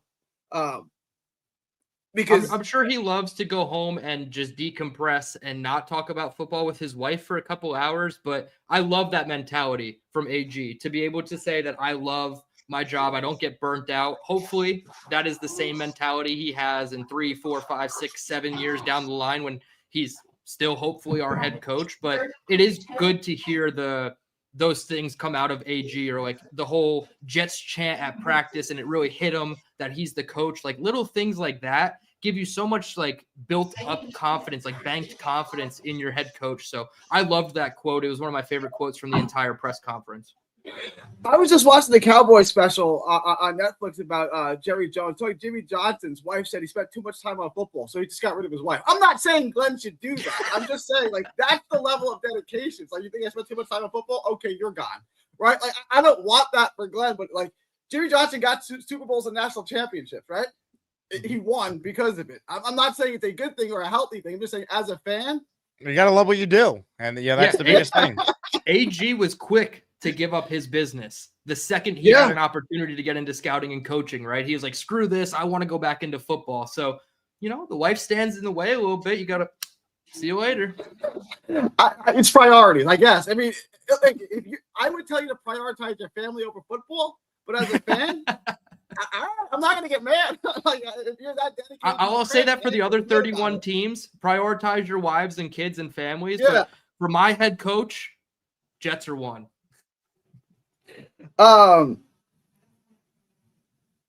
Oh, and then you made a good point about. I like the fresh cornrows, by the way, Gary. It looks great. Thank you. Yeah, I love that he has a note. He has notes written down. Did you see? He looked down at his notes and he was like, "Oh wait, refreshed. Now I have a second point." I have. Love it. Yeah, I have. Let's see your notes. Let's see the penmanship. Oh, it's not good. It looks like a chicken. Yeah, it's not good. Ooh, yeah. See those are notes on a boxer named Kevin Hunter. Then I have my questions for you guys. I have stage 3 dementia. I have to write everything down. So that's just, I got alarmed and notes everywhere. But you mentioned that if Olu got hurt, you'd have, and look, I'll get to my point. You're going to have to move around your whole offensive line. I get it. This is why I wanted to draft Calvin Banks. Membu might be the better pure right tackle, but when they drafted Banks, they said he was basically like AVT. You could put him at all 4 offensive line positions. And maybe I feel good about Membu. I don't think Membu's a bad pick at all. I'm just saying I'd rather have the versatility of a guy like Banks than now if Membu gets hurt or Olu gets hurt, now we're scrambling. As opposed to if someone got hurt on the offensive line, you could just put Banks there. So that's why I kind of favored Banks. Now, he never played anywhere but left tackle at Texas. And they said he was more of a right tackle than a left tackle. And they said he could actually, he's like the AVT, you could just move him all around. He's never done that before, so that's what the scouts said, so I'll take him at their words. But that's why I kind of favored Banks over Membu if I was having my choice on that. Big Country says that your penmanship looks as bad as your cornrows. It's corn rows, like a row of corn. That's just like these cornrows are fantastic. Everyone in the greater DFW area comes up to me and asks me where I got my cornrows done. You can hate on them if you want. Like, this lady's booked for months at a time. You guys met Mimi. She's booked for months at a time. You know how long? Did you see how bad my hair looked? That's how it took me so long to get in Mimi's chair. Like, you guys are just hating. You can tell me my hair is not luxurious, but you know that it is. To your point about Kelvin Banks, I think it is definitely like a left versus right side thing that maybe they do look at him as right now he's penciled in as the left tackle over Dylan Radins. They also have Talise Fulonga as their right tackle. So they probably felt better about having a guy who can play left tackle but get you out of a game at right tackle. But I also think Membu can get you out of a game at left tackle. If Fashanu goes down and he's only, he's just going to miss the game, right? He's going to be healthy for the following week. I think you could put Membu over at left tackle and keep kind of the continuity of your 5. If you move AVT to left tackle, then you're moving Tippmann out, you're moving Myers in, you're mixing up 3 or 4 different spots on your offensive line. So I would be surprised or intrigued to see, and I don't want Membu or Fashanu to get hurt, obviously, but would they put AVT there or would they put Membu there first and then just bump up a guy like a Core at right tackle? So nobody wants Fashanu to get hurt, but I guess to your point, versatility is important with the offensive linemen, but they knew they needed a tackle on the right-hand side, and Membu was the better right tackle. But my other question, where did AVT play in college? USC. Where on the line? He played left tackle and right guard.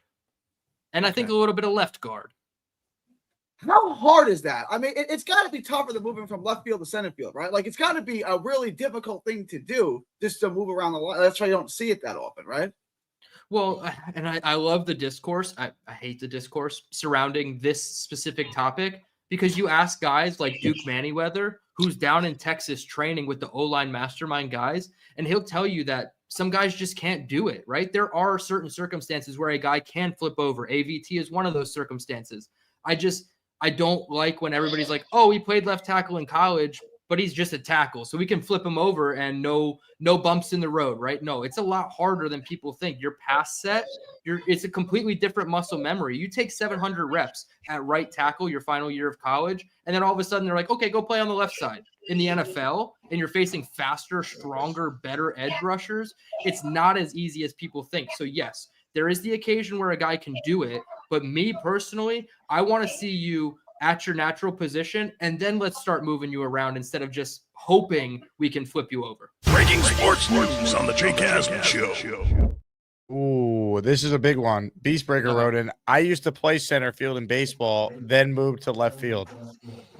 Now he plays catcher. That's not so difficult, right? Like if you can play center field, you can play left field. Like, I did that the first few years, then played the left. Then from left to first. First base was a little easier because getting older, gotta take small steps. Because why? It's a little tough. Sure, you're gonna have to get your glove and go, ooh. That's all you gotta do. But in order for that to happen, you gotta be very careful too. You don't want to extend your body and go, aye. And then you'll pull a hamstring and go, and do one of these. That's your hamstring, Beast? Yeah, that's it. That's your fat. That's what I was trying to do. Just going like, that's your blubber. Yeah. No, I'm holding that because I got gas right now. Oh. Yeah, I got a little bit of gas. So I'm gonna have to take that. That's because you're eating garbage, right? If you no, just eat meat and water, would you let me finish? Cornhead, pay attention. Watch what I'm listening. Cornhead, I didn't eat garbage today. I had plenty of water, and I also had some sausage. Cornhead. I can't hold it in. Folks, let me just say this. This guy's brains is either on Mars, Uranus, Saturn, or Neptune. I don't know if his brains are plucked out by Martian or aliens, or he must go going. Hey, Beast, T-ball doesn't count if that's what you're referring to, by the way. Not T-ball. I'll try baseball. It's been 10 years.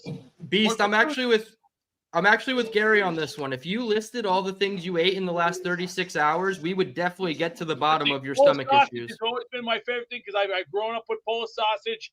I also have. But that's not the only thing you ate in the last day and a half. Yeah, what did you eat with the Polish sausage? You ate a loaf of bread. You ate a pound of sugar. Like, what did you eat with the? Polish sausage? Hey, sugarhead, get your head out of the toilet. Stop bobbing for birds and pay attention. You see this? I have 6 of these in my freezer. You egghead. Now watch, listen closely. I drink plenty of water. I have sausage. I eat bacon. I eat beef.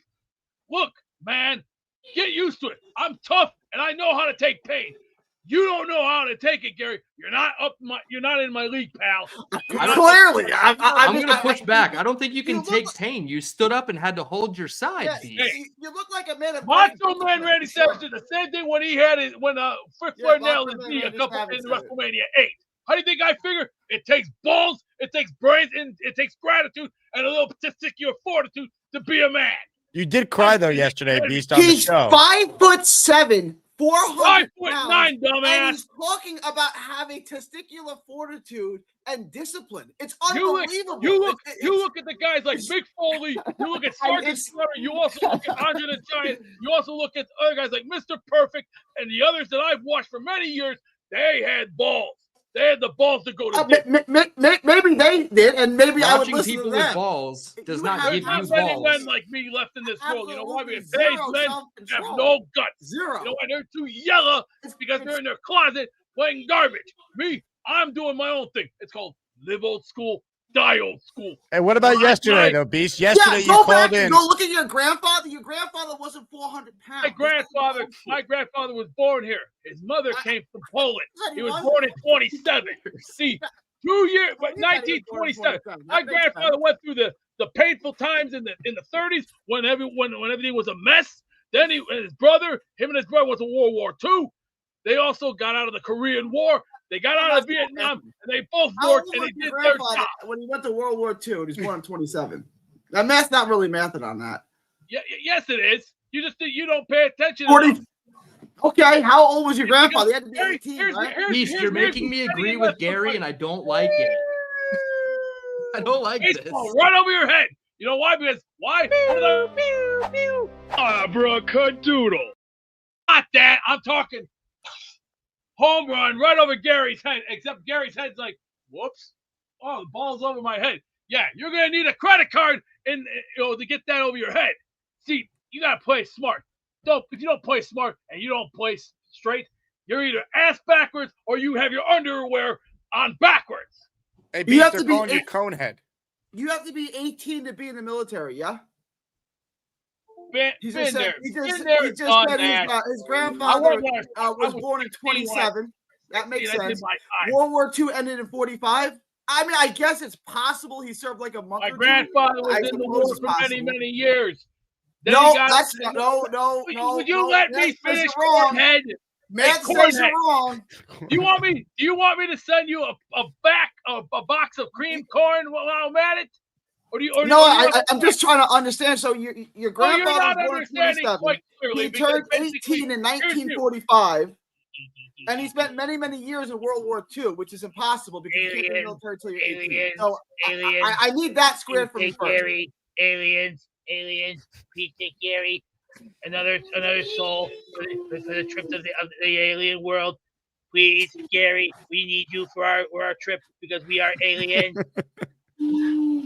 It's the quickness. It's the level of quickness. The words barely come out, and it's already. Have you? I don't think you've watched X-Files. You haven't watched X-Files, have you? I have not. I have. I've watched it. Let me just say this: Scully is 10 times hot, and you missed the boat because why? I had a big crush on her. She had the legs of a star, and you probably were thinking, nah. You're thinking Marilyn Monroe was way hotter than Scully. I don't think so, buddy. Scully's 10 times smoking, and she's got more than you. Marilyn Monroe dated Frank Sinatra and Joe DiMaggio. How old do you think I am? How did we get here from a hamstring injury? Hey, Pally.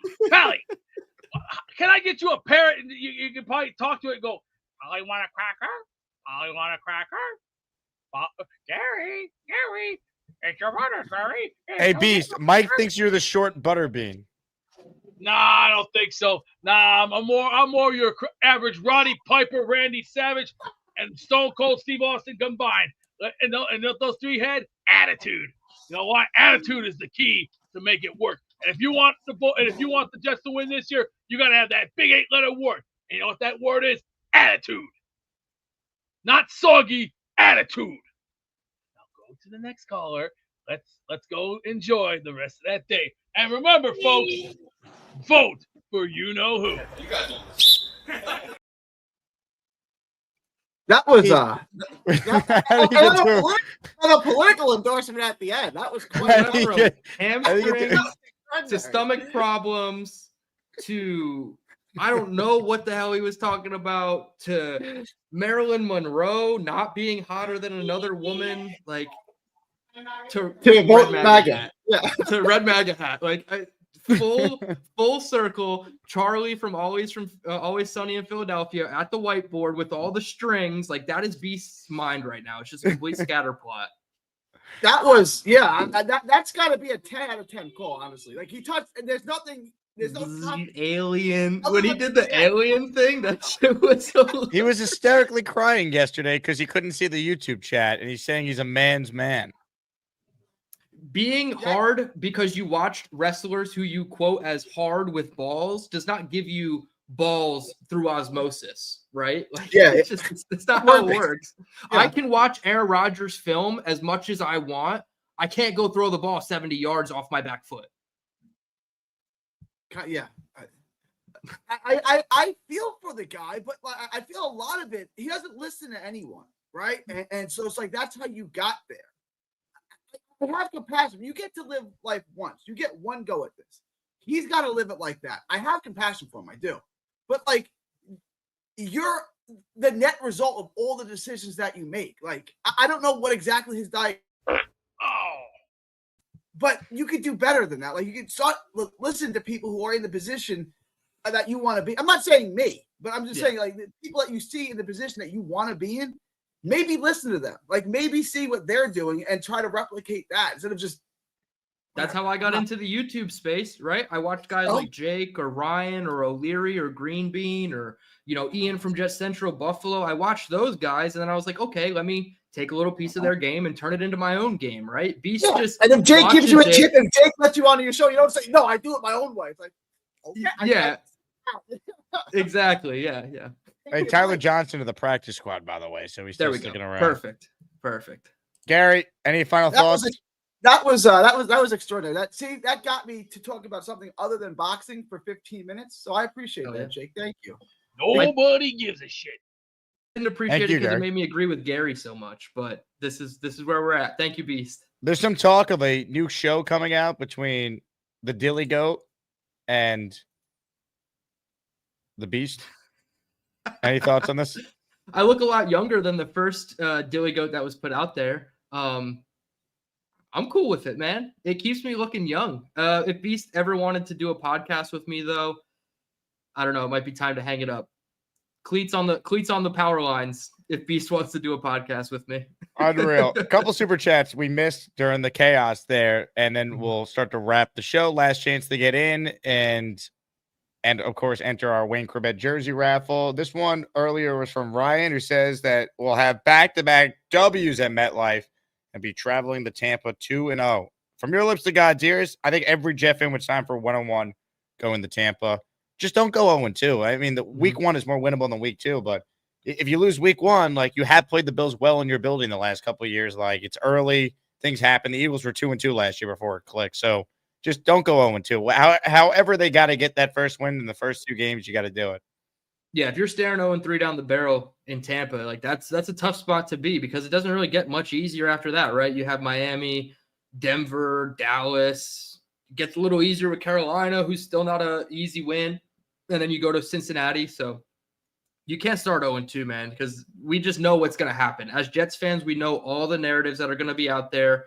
I don't want to hear Greeny on Get Up freaking out, burning jerseys, doing whatever he does. But yeah, it's not a good look if you start 0-2. Ali says you're the GOAT. He's watching the show from Germany. Hey now. I am an Azzy. I won the Azzy for the best guest. Much to the surprise of me. I didn't even think I was going to win it. So I appreciate that, Ali, and shout out from Germany. This is a great comment from Hungry Hippo. Jake, did you contact Wayne Corbett to sign the box of cereal with those cereal? It's on my to-do list, Hungry Hippo. Man with a Jets tattoo, I'm sure, is looking forward to that one. That was a great call yesterday. Maze Court said, what are the odds Beast is a computer and super genius and not a talking sandwich? Beast, are you a talking sandwich? Is this guy an idiot, or is he ass backwards? He must have put his shirt on the wrong way today, or must have forgot to change. Can you stop changing your name to teacher? It's so annoying to delete every time. I've been the teacher of the no, game, bro. You don't do anything, Beast. You call into a show, you scream and yell, and your name key blocks your face. No one can see it. It's very annoying to delete every time. Just like your mic is not even plugged in either, and that takes away from your performances. We got to stall and move the mic every time. We don't need to delete your name every time. That it's just is utter nonsense. I've gotten something that nobody in this world got, son. I've been around the game. Nobody gives a shit. Thank you, Beast. Anyway, Team Curry says, with the team set, how are you feeling about the team's trajectory under AG's tenure? I'm smelling playoffs soon. See you guys in October. Buffalo to NY/NJ. I don't think they're a playoff team this year. I do feel good about where Glenn has them at going into the year for the most part. I mean, yeah, I would like to hope that by 2027 we're a playoff team. So within the first 2 years, you start seeing a semblance of an actual team being put in place. This is a huge discovery year, right? We've talked about that numerous times. He's taking it down. He's pulling up the carpet. He's trying to see what's underneath it. Is the subfloor rotted? A lot of parts of this house aren't great. We know that, including the landlord of the house, Woody Johnson. But he seems to be in a good relationship with Woody Johnson, so that's going to buy him some time. Give the roster 18 more months, and I feel like we're in a really good spot, and then we can start talking about playoffs. Amanda writes in, Beast may be a woman based on Gary's standards because he's unruly and loudmouthed for sure. Did your father or brother give you that opinion, Amanda? Because you weren't allowed to come up with that on your own. Ladies and gentlemen, that's well played by Dylan Tereman there. JR Jet with a super chat. He cuts the line. We're going to get to your calls. We got Tommy and Tristan and David T all on deck. Gibson catches punts in practice because he isn't getting hit. In-game, he fumbles since he's not strong enough to hold him to the punt after he gets hit. I mean, there is a difference between game speed and practice. That is fair. Yeah, I don't know how many opportunities there were last year where he caught a punt and was immediately tackled. I would have to go back and watch all of those, and I'm not going to do that, quite frankly. But if he's given a couple yards of space and he doesn't fair catch it, then he has a chance, right? It's the ones where there's nobody within 7 or 8 yards of him and he calls a fair catch inside the 12-yard line. That's the stuff that pisses me off. Like, let it bounce and hopefully you get a touchback and then you gain an extra 8 net yards off the punt. So it's more so when he calls fair catch when he doesn't need to. If he gets hit on delivery, like, that's not his fault. That's a gunner's fault or an up man's fault. So it's tough, but it's definitely different between practice and game. That is for sure. Mike Perez says, young Jake has to always be the parent when Beast is around. Beast, I am your father. Bullshit. You're in the wrong, my little stout friend. My father lives in Texas, so don't.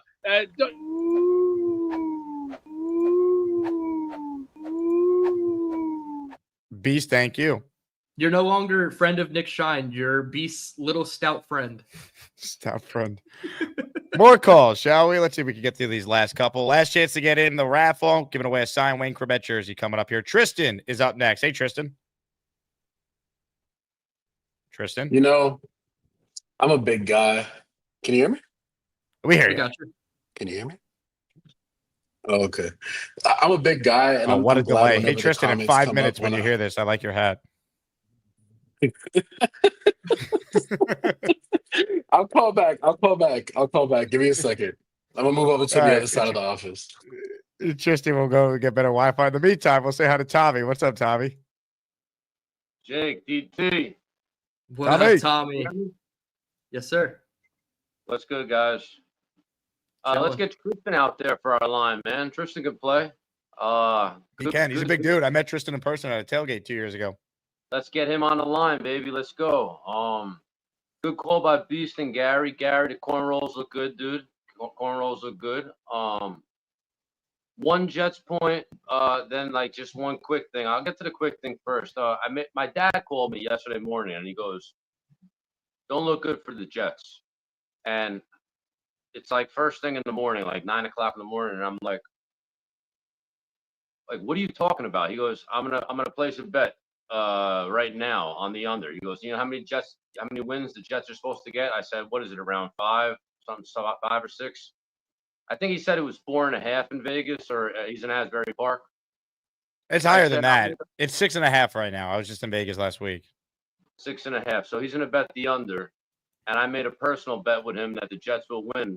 Well, his bet was that they're not going to win 5 games. So I made a personal bet with him that the Jets will win 6 or more. It's our own personal bet of kids for on Thanksgiving or Christmas for the kids. But he really doesn't believe in Aaron Glenn. He's the one that got me to be a Jet fan. Like, he brought me to all the Jet games. Like, I watched Marino play and all that. And he is so sour on this team. He don't believe in Aaron Glenn. He don't believe in Enstrom. He don't believe in basically our whole entire offense. He don't believe in Fields. And it's like, you've been a Jet fan for this long, and like you're giving up now. Like, you're gonna be 70 years old. Like, come on, man. Like let's go. Like, ride or die to the end. Like, let's go Jets, man. But the Jets' point was we do need a defensive end because if Jermaine Johnson is not 100%, which I know he probably feels in his mind he is, but body tells different. If Jermaine Johnson ain't the same right away, and we got Will McDonald, who's a great pass rusher but can't stop the run. I know we got the guy from Minnesota, Phillips, or from Buffalo, wherever he was from. But, like, we need another DN to come in there besides McGregor.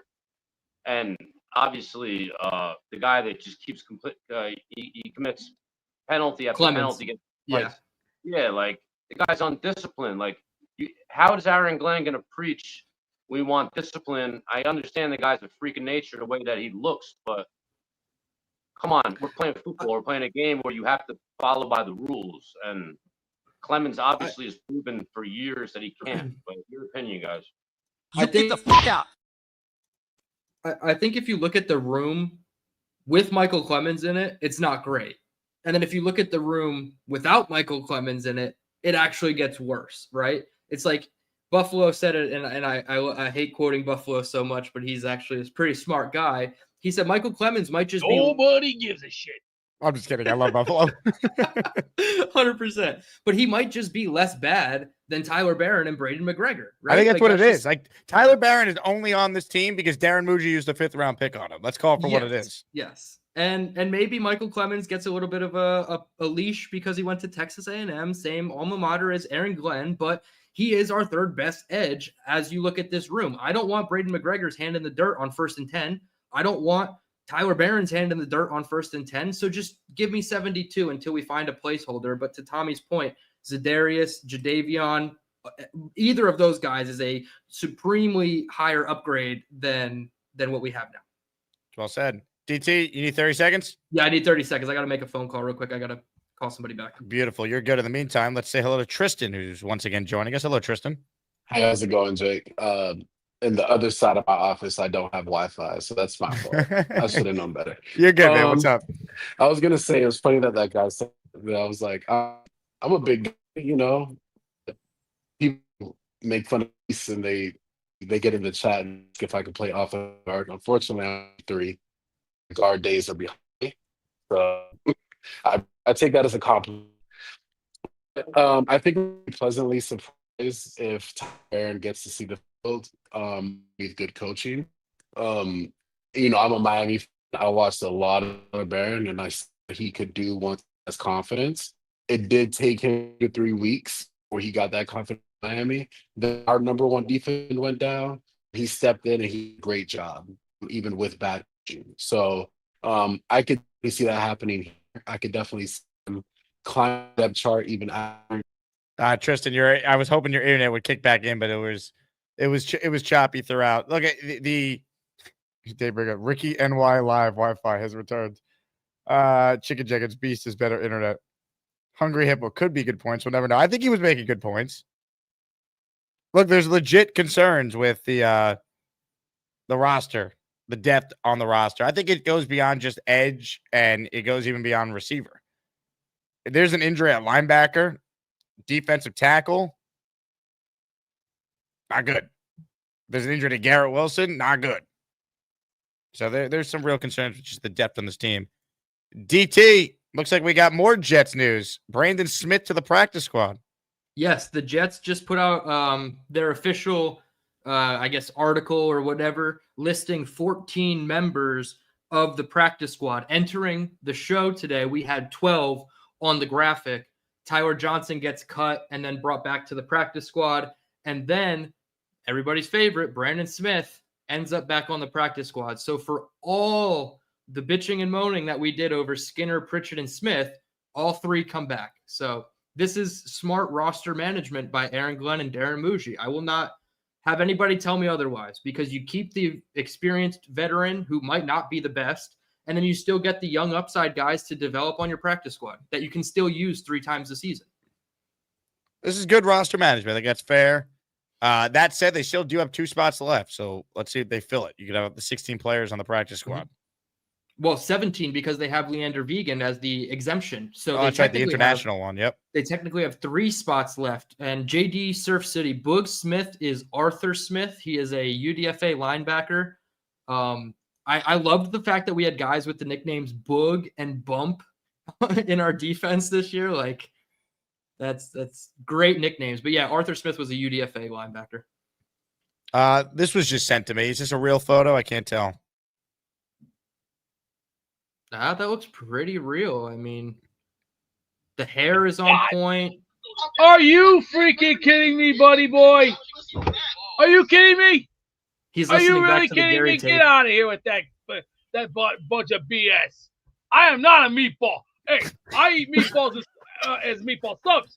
I make those. Those are delicious. Spaghetti with meatballs is another thing. Chicken Parmesan with spaghetti is another thing. Just don't insult my Italian heritage. Wait, you think that photo is insulting your Italian heritage? Yeah, you're goddamn right.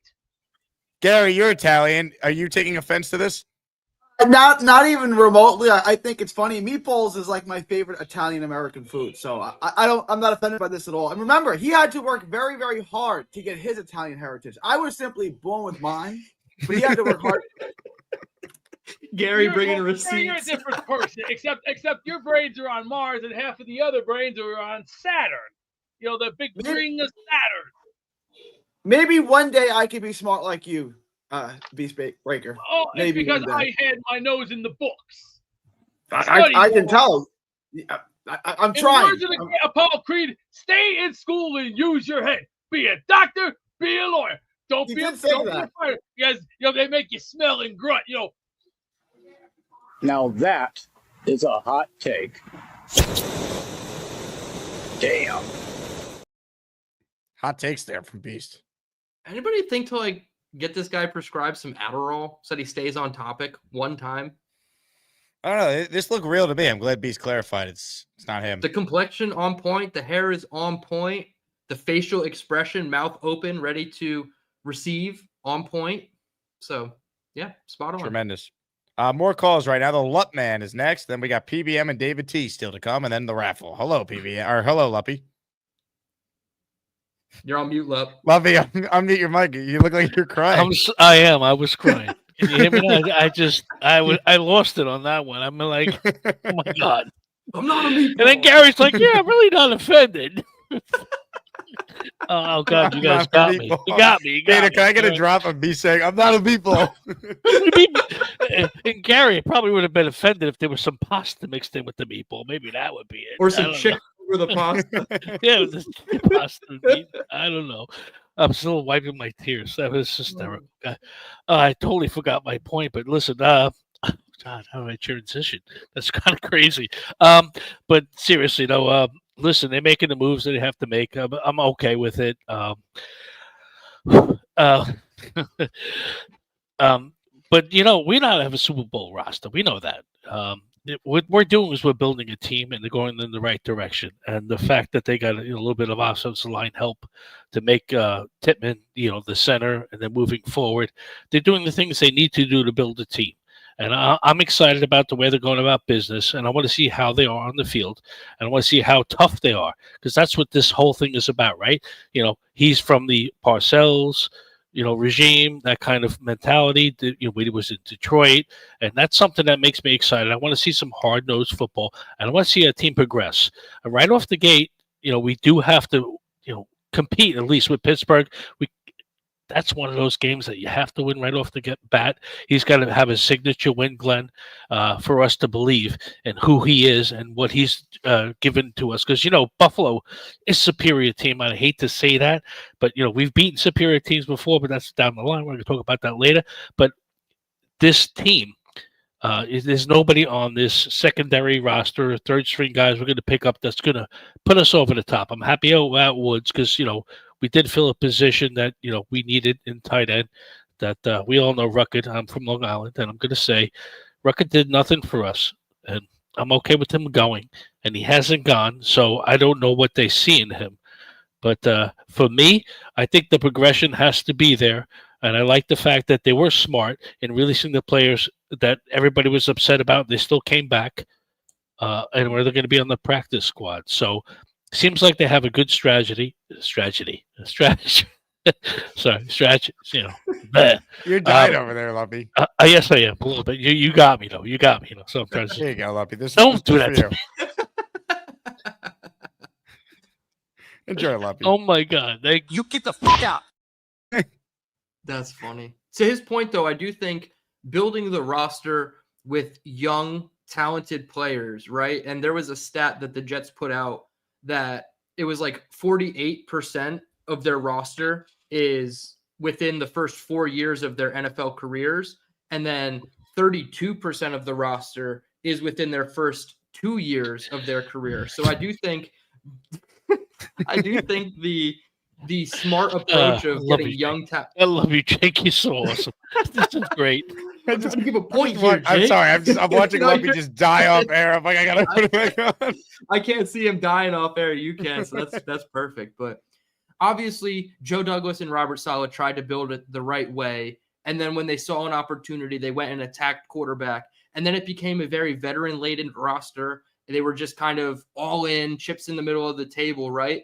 AG doesn't have to do that. He gets the benefit of at least this first year. And I don't think he's really going to be in a position where they have to just jump all in and just get a bunch of 30-plus-year-old veterans on the team. So to Luppy's point, I do think that starting young and building the roster this way, it's going to lead to more potential for sustained success. Does it actually turn out to be successful? We'll yet to be seen. But I do like this approach more so than what we saw even last year from the guys where it's like all in and go get Mike Williams and go get Tyron Smith, and then they don't work out, right? You can go get young upside guys this year with AG, and if they don't work out, it's not make or break. So I get what Luppy was saying. I think this is going to lend to building more sustained success in the future. I think it's well said. We'll get to Purple Belt Mike in a moment, but first, Mike D's Nuts wrote in that meatball photo is terrifying. Mike Dem says, how many meatballs could Beast take down in one sitting? Beast, how many meatballs do you think you can eat in one sitting? I don't do it like that. If we're making meatball subs, you put 3 on, put a thing of mozzarella, provolone, into the oven. 2 minutes later, like Teenage Mutant Ninja Turtles. 2 minutes in the oven? You know it's Teenage Mutant Ninja Turtles. Number 2, The Secret of the Ooze. The best one. And did you know Kevin Nash was in it? Had to crank a little gas there. That's what I was waiting for.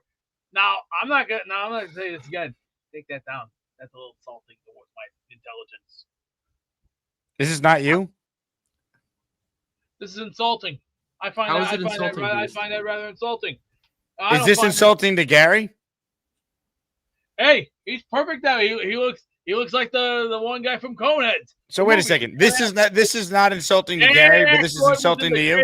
Movie of all time. Me. Hey, I'm a natural. Kind of sounds hypocritical. If this is insulting to you, this should be insulting to Gary too. Well, Bringer's right about one thing. His braids are out in left field somewhere where the ball goes over his head. Me, I'm a professional ball player. I've done that for many years. I've done more things than what that guy could not do. Did you just say you're a professional ball player? I've done that for 10 years. Did that already. What have you done? Let's see. Professional baseball. Did it 10 years. You played professional baseball. Position 25. I've done my time. You played professional baseball. Yo. Hey, did you play professional baseball? Hey. See ya. Rejected. Sorry. I mean, look, it's one thing to say he's a 3-time man of the year, but a professional baseball player? The accolades grow by the day for Beast. And if there's anybody who deserves more recognition for their achievement, it'd be Beast. Like, move over Dave Briga. Beast is over here showing us all his achievement. 10 years, professional baseball player. That's impressive, man. Outstanding. More of your calls before we get to the Corvette signed jersey raffle. And if you missed it, we did cover it. Jets did announce they signed 14 players to the practice squad. No surprises other than earlier in the show, we found out Tyler Johnson was released and they were able to still re-sign him to the practice squad. So basically every player that we argued who should be on the team, they were able to keep for the most part, I guess, besides Donovan Edwards. He's the only one that went elsewhere, but it is what it is. I mean, he's the 4th running back, really the 5th, because to your point, Dylan, Kane looked pretty good when he was running at various points this summer as well.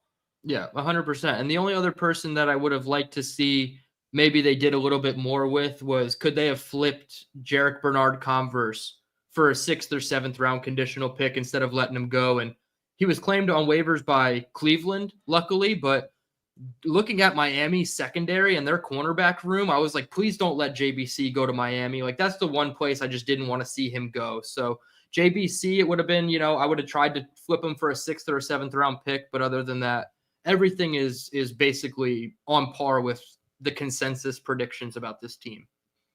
Back to the calls we go to close this bad boy out. Ladies and gentlemen, it's time to say hello to Purple Belt Mike. Purple Belt Mike, he loves the dark night. He's got a green pool and he jumps right in. Maybe someday he'll get a brown belt, but for now he's just that Purple Belt Mike. Purple Belt Mike, he might be purple, but he can still kick your dirty ass. You got to talk accolades. You forgot the best one. He was the governor of New York City, right? No, I think he was running for governor of New York City. Oh, he was running for governor of New York City. Right. Oh, damn. Oh, okay. I thought Unopposed. he was unopposed, first of its kind. You know, him, Mayor Adams, and Governor Hochul figuring it out. I guess. Yeah, the big fella would be his running mate too, so we'd at least have some sense of logic and brains in that room. That's right. Yeah, TBF. So I said this to Jake before, but I wanted your thoughts on this, just to see Jizzing with Dill. You caught that? Just to see what you think. All right. So I believe the entire season hinges on week 1, because if they lose, they're staring 1-3 or 0-4 really in the face. But if they win, then there's a shot at 2-2, and they can increase the season and be 8-9, 9-8. Give us something to root for and watch in December. So yes, I know week 1 is not the end all be all, and you don't really have the season over statistically, but also statistically, if you start 1-3 or 0-4, it's like less than 5% you make the playoffs or whatever. So I wanted your thoughts on that. I definitely think week 1 is important. I missed the old PBM. I'll say that. The one that was an AG truther and a Justin Fields truther until we saw 29 snaps in the preseason. I missed that. Yeah, where's that guy? But to your point, I still think AG's the man. It's just, if he wins this game, then I'm gonna be nuts the whole year. We could lose 15 games in a row. I'm like, we fucking did it week 1, baby. So no, everything I for me hear is that. week You're 1. living and dying week to week with this team, and I love it. You're like the true form of a Jets fan, right? I will say it's important for the Jets to start off on the right foot. Even a competitive loss, and the narratives, what they're going to be. Rich Samini and Kaz trying to get that quote out of AG where he gets frustrated. Do I consider it a must win? No, but I also, like you said, there's a huge difference between starting 1-3 and 2-2, in my opinion, because now you're looking at the rest of the first 9 weeks before the trade deadline, and you're hoping that, okay, maybe we can get to 3-5 and we're not selling off the farm like Breece Hall for a 6th or 5th round pick or whatever. We're not getting pennies on the dollar. So yes, starting 2-2 is a huge difference than 1-3. However, if they lose week 1, I'm not going to write it all off. I still hope that they can be competitive against Buffalo in week 2, but there's a heavy emphasis on starting off on the right foot under Aaron Glenn. Yeah, for sure. Because if they lose and it's like a 5-12 season, I'm gonna go nuts. So I'm hoping, I'm hoping they win. And we'll go Let's from win there. week 1, baby. Don't lose your hair about it, Mike. Yeah, it's hard. The team already made me bald, so I don't know. Maybe I start losing facial hair. I'll start getting spots and shit. You're going to end up with the chin like me if we go bad this season. Like, all your facial hair is just going to fall off, and you'll just have the dilly goat. Jizzing with Dill, baby, the flavor saver. A very short story, Mike. A very short story. Love it. Jake, did you not see the private chat? Nobody in the chat realizes this, but yeah, no one knows what he said. Ladies and gentlemen, Purple Ball Mike. I am not a meatball. The mouth moving too. That's my gator. You're a good God. Can we not do any more? I am not a meatball. You know what I got here? My old trusty hammer. I am not a meatball. You know what my trusty hammer can do? Plenty of things.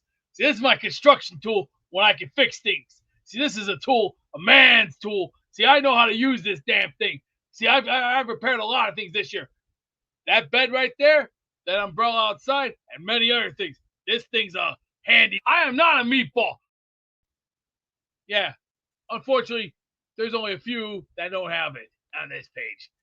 Oh, baldy. So you grow some balls, work with some tools. Be a man and go to Menards and get your tools.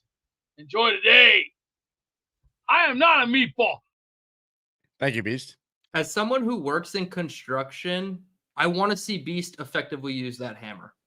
He was holding it with terrible leverage, swinging it around all loosey-goosey. What do you actually repair with a hammer anyway? Hammers are for, like, banging holes in walls. Dude, like, putting nails back in place. Like, you're not repairing things with a hammer. As someone who works in construction, Beast, come on. Beast has more drops than Alan Lazard, says Gator. Nobody gives a shit.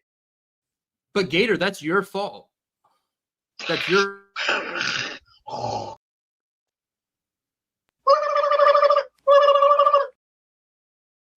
Gator can change the whole... Who cares? I'm giving you the Beast treatment. I see that, and I'm trying to sneak in edgewise, and I'm realizing it's not working. You got to be really quick. You got to get a quick word in, and then... all right. We'll do our last call here, then we'll do the raffle. Appreciate DT's time. Everyone go subscribe to his channel. I put the link in. You're going live tonight too, right, Dylan? Yeah, I'm literally going to stop for like 15 minutes, probably just like eat a quick bite to eat, and then hop right back in and do my entire 53-man analysis. Nobody gives a shit. Just kidding. I care. I'll be tuned in. You're calling in, Jake. I'll call in. I got you lined up as a guest. Tonight, I'm in. I'll call in. You need 8+ hours of broadcasting in your day. Why not? Yeah, I'm just going to order some dinner, and Yankees already played. They beat the crap out of a minor league baseball team, and I'll watch the Mets-Phillies game tonight. What happened? What's up with this guy that can't get a hit? I saw you tweeting about. Oh, Anthony Volpe. So Anthony Volpe would be like a Jet comparison. It'd be like year 3 Zach Wilson. Like, we're just over it. Done. Enough. God. The fatigue is set in. Yep. Like, once highly regarded, you were hoping that the talent he's displayed at times would come through, and the organization's too stubborn to admit a mistake and change it, so they keep throwing him out there. Oh, so he can do something good and nobody cares, but then the second he does something bad, it's like you're mad about it. It's enough. Bronx Jet fan, not one but 2 gifted memberships to join the raffle. Last chance to get in here. Not a ton of people in this raffle, so if you never won before, this could be your lucky day if you go quick and join. Bronx Jet fan in for 2. Mike Dem, shout out to you, Mike. You were in as well for 1. And then we have the super chat from Mr. Magoo, wants to know, where's Bobby? I mean, I don't know. Bobby Midnight doesn't call as much as he once did. We got a call from somebody on Nick Shine show this morning that hasn't called in a couple weeks, and I thought he was going to call in today. I told him not to call in today. I told him to call in tomorrow because I quite frankly couldn't deal with him and Beast, but we got to get some of the regulars back. Yeah, Gorman, who knows what Gorman's doing. Gorman goes in like waves. That's like the Gorman thing. Yeah. I think it's weird he's not on your show, but he's on everybody else's show. Yeah, very odd. He did call in last week, and we had a great Gorman call. Yeah, but he said on Nick's show today that it's only because Zach wanted to talk to him. Wow, is Charles Gorman boycotting me?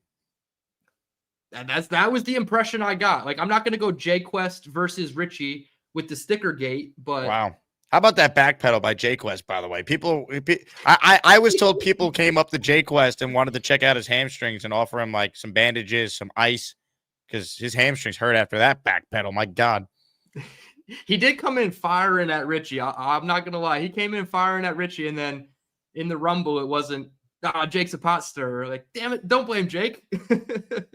Gator says, Bobby will call Friday for his birthday. Wouldn't miss that. Oh, Friday's Bobby's birthday? Bino says, Brokeback 666 said he's a ball player. He's not talking about baseball. Hey, now. Well, I said he went from left field to center field. Now he's playing catcher. Dominic answering the poll question I ran. Did you see the poll I ran, Dylan? I can't see it through StreamYard, and I don't want to put YouTube on because like it'll slow down my I only have 3 tabs up, and I feel like I'm already slow. Yep. Do you want to eat meatballs with Beastbreaker? 61% of the audience has voted no so far. I would be in the no category. Really? One, I don't think there'd be any meatballs left by the time I wanted to have one. But also, I'm not one to like watch people eat, and and Beast is like the last person I would want to actually watch eat food. We've seen him eat on this show before, and I don't know if I would want to do that in person.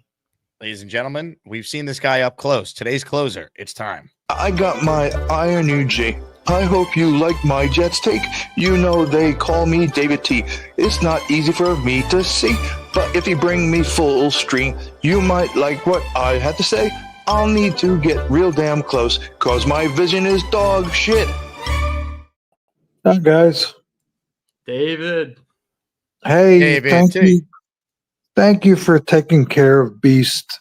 He's a good man. And what I want to say is at this time of year, Jets, Steelers, Jets, Steelers, let me see here. Jets 17, Steelers 10. And then the next week, they're going to lose to Buffalo in a tough game. And then we're going over to Tampa, and I can't predict that. So, as you New Yorkers would say, from my lips to God's ears. You sound very low energy today, David T. Are you tired? It's not Jake. It's not low energy. I've been drinking the Fireball and the beer. Oh, wait, we have drunk David T. This is even better. Well, yeah, I could be drunk. I'm not quite sure, but How much Hopefully. Fireball we had today? I had my 14-ounce glass and a little some, and 14 ounces of Fireball so far.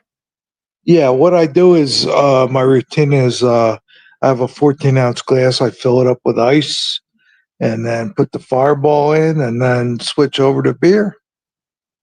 I love it. Let's go, David T. You know what? You deserve it.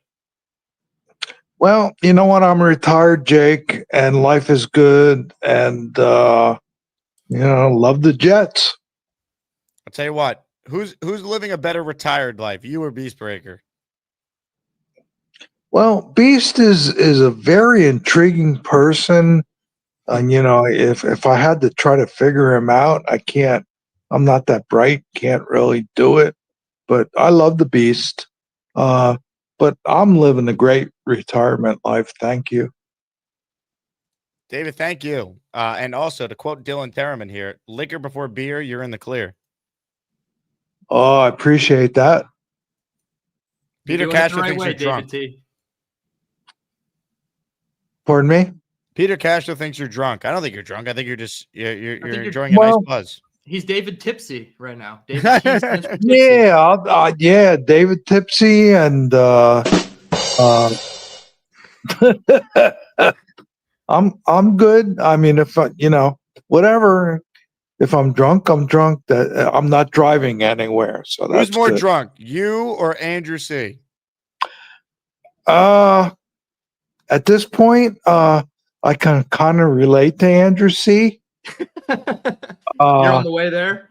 Yeah, now it's weird. Like he's a truck driver, and he drinks on the weekends, and he's not driving anywhere, so he's not going to hurt anybody. Ladies and gentlemen, eloquent takes from David T. I've got my eye on you. Checkmate me, full screen, bitch. Fireball, whiskey time. David motherfucking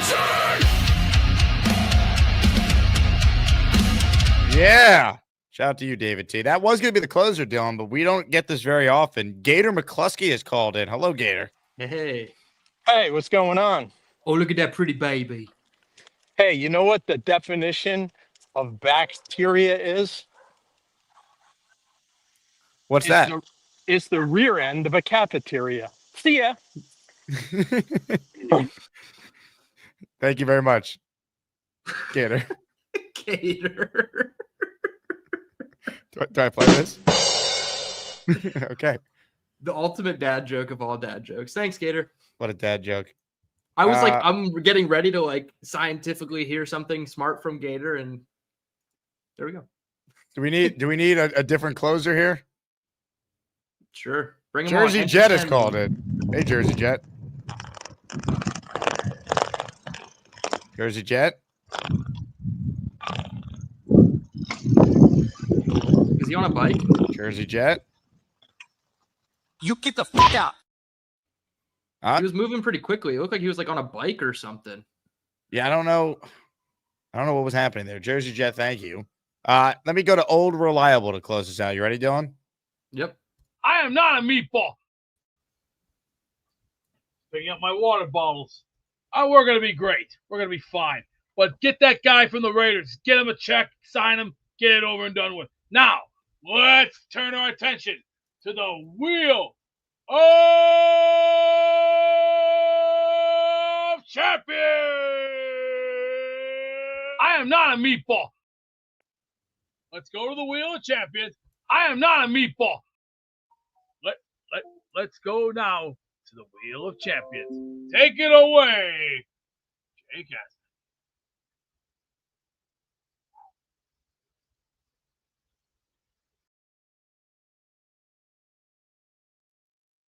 Beast, where'd you go? Oh He my just left. God. I love how he like pseudo produces this show and then you don't listen to any of his cues. I'm going to lift the curtain to tell people what I was planning on doing there. So Luppy had called back in. When I played the meatball drop, he started just dying off air. And I was going to throw him up with Beast, but then he left. Luppy, why'd you leave? That would have been a great moment. He goes, I needed to rehydrate. I'm crying. So I'm like, Luppy was like dying on off air, and he left. I saw you, Luppy. I was ready to put you on with him. Anyway. Luppy gets more distracted than I do with the chat or like your pop-ups and stuff like that. Luppy just lost all, control of whatever point he was bringing. So yeah, Luppy, I'm trying to do a show here, man. You were a big part of my last bit. Oh, well. All right, let's give away a Wayne Corbett jersey. We've talked about the Jets and the practice squad and everything else. Tomorrow I'll be live in the morning at 9 a.m. I'm doing the Michael K show on ESPN New York all week, so 9 a.m. start time. And then the second show with Matt O'Leary projected to start at 4:30 Eastern. So you're still getting 2 shows a day. I'm just adjusting the times accordingly for radio. On that note, thanks to everyone who gifted a membership or sent in a super chat. Let's spin the wheel of champions. It's time to announce the winners of the weekly Asmaniac raffle. Let's spin the Jake Asman Show Wheel of Champions and find out which Asmaniac is winning an epic prize. Oh, yeah. Here we go. Not a ton of names in here. But if you're in here, you got a chance to win. 23 people gifted memberships, including 5 for me, and I added each of those people in the raffle. Also had people qualify via super chats as well. So good luck to everybody. If you don't win, you're still automatically entered to win any of our weekly prizes, which this week features a signed Fields jersey, which DT already won previously, a signed Sack Exchange jersey, and I added this today, a signed Sauce Gardner jersey. Again, good luck to all. Wheel is up, and here's the winner. Let's find out.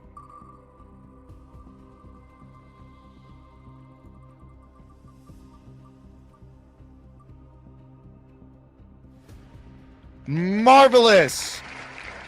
Congratulations to Marvelous. He was the first person to gift an actual membership during the show, and he won green and white gifted before the show started. Marvelous gifted a channel membership at $4.49. Marvelous 33 is the winner of the signed Corbett jersey. Marvelous, shoot me an email, asmanjake@gmail.com, and we will send you your prize. Congratulations, and certainly well deserved. DT, plug the channel on the way out of here. I know you're going live tonight, doing some Jets content. I'm going to put the link in for everyone to subscribe to once again.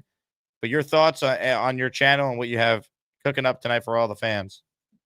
Yeah, I haven't checked the subscriber count, but right before the show, we were at 831, so 169 away from the 1,000 mark. I'm a couple hundred hours away from the 4,000 watch hour mark as well. So we got to hit those.